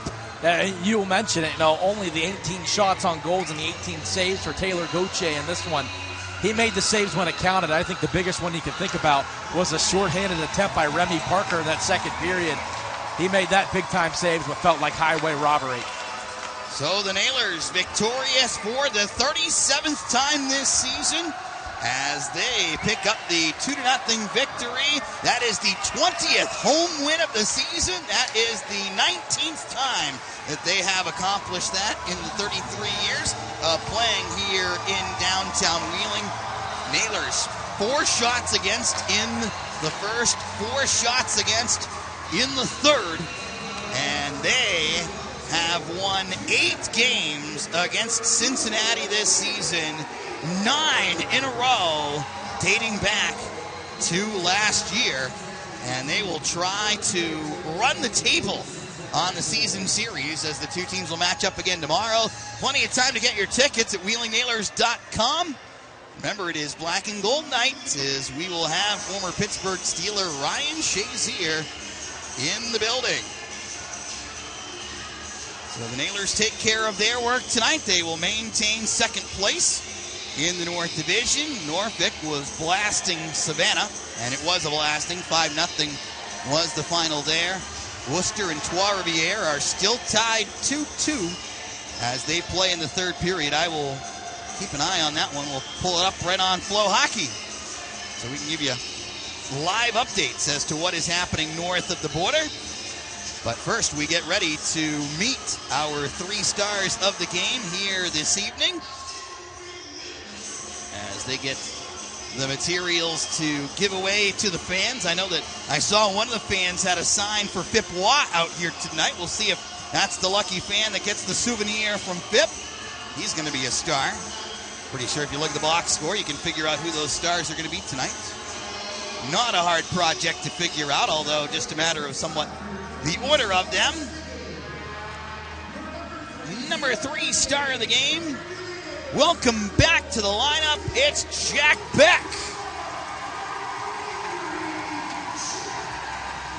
Beck with a big impact on the team tonight, helping the power play look strong. Power play didn't score, but still getting some great chances, and got the second goal tonight. Number 2 star is Phip Waugh. Scored the opening goal of the game tonight. That turns out to be the game winner. His second goal as a pro, his first in downtown Wheeling. And your number 1 star of the game, got to give it to the perfection. It is Taylor Gauthier, who continues to play exceptional hockey down the stretch as he is victorious for the 14th time this season. It is his second shutout of the year. Taylor has a specific fan that he would like to make sure gets that hockey puck. He is pointing and waving up at them. Wonder if that's one of the families that was there at the Inclusion on Ice event at Wheeling Park. That is so cool. That fan is absolutely loving life right now. So excited. Got the gray Nailers alternate jersey from a few years ago on, and that is awesome. As the Nailers, a 2-0 triumph over Cincinnati to start this 6-game homestand on the right track. All right, down here at ice level with Nailers goaltender and tonight's number 1 star of the game, Taylor Gauthier. What a way to start the weekend, huh? Yeah, that was awesome tonight. We played just a hell of a game, right from the first line down to everyone. It was unbelievable. I think I got to start having my family in the crowd more. My sister's here for this weekend, celebrating hers and my girlfriend's birthday. So shout out to you guys up there. You guys make it all worth it. 18 saves shutout for here tonight. What can you say about your play and how well you were seeing the puck tonight? Yeah, I honestly I was kind of fighting it early on, but I was able to find a way tonight. And I'd do anything for these guys. I love this team. I love every single guy in that room like a brother. And some nights you have it and it comes easy, and other nights you got to fight for it. And on the nights that you got to fight for it, you got to dig deep and look at the guy next to you and do it for those guys. Your 10th career win against the Cincinnati Cyclones. I don't know if you knew that coming into this or not. What is it about playing this team? I don't know. I think I remember my first year. It was we had some pretty good battles against them, and it's a team that I've played a lot against, and I'm pretty familiar with how they play and the guys on the team, and it seems like we match up really well against them, and we just keep getting the job done. The team and yourself pick up the 20th home victory of the season. What can you say about playing in front of this great crowd here this evening? Yeah, it's electric. There's no better feeling than playing at home and winning at home in front of these fans. They're awesome. It's great to have you guys out there, and you guys make it so much better to come to the rink on game days, and we wouldn't be able to do it without you guys. So keep coming out. We're making that playoff push, and we're looking to go far this year. Goat, thanks for a few minutes of your time. Congrats on tonight's number 1 star. Thank you. Taylor Gauthier gets the job done once again as he is perfect for the 7th time in his Wheeling career. 18 stops, and all of them big as Wheeling picks up the 2-0 home ice victory against the Cincinnati Cyclones. That was probably his best stop of the night right there, outweighting Remy Parker and making the save with the right side of his body. The Nailers Overtime Live post-game show comes your way next. We'll look back at tonight's game, see what's going on, see if that magic number can drop some more with our out-of-town scoreboard. Remind you of the 3 stars and another one with these guys tomorrow. This is all on the Nailers Broadcast Network, presented by Main Street Bank.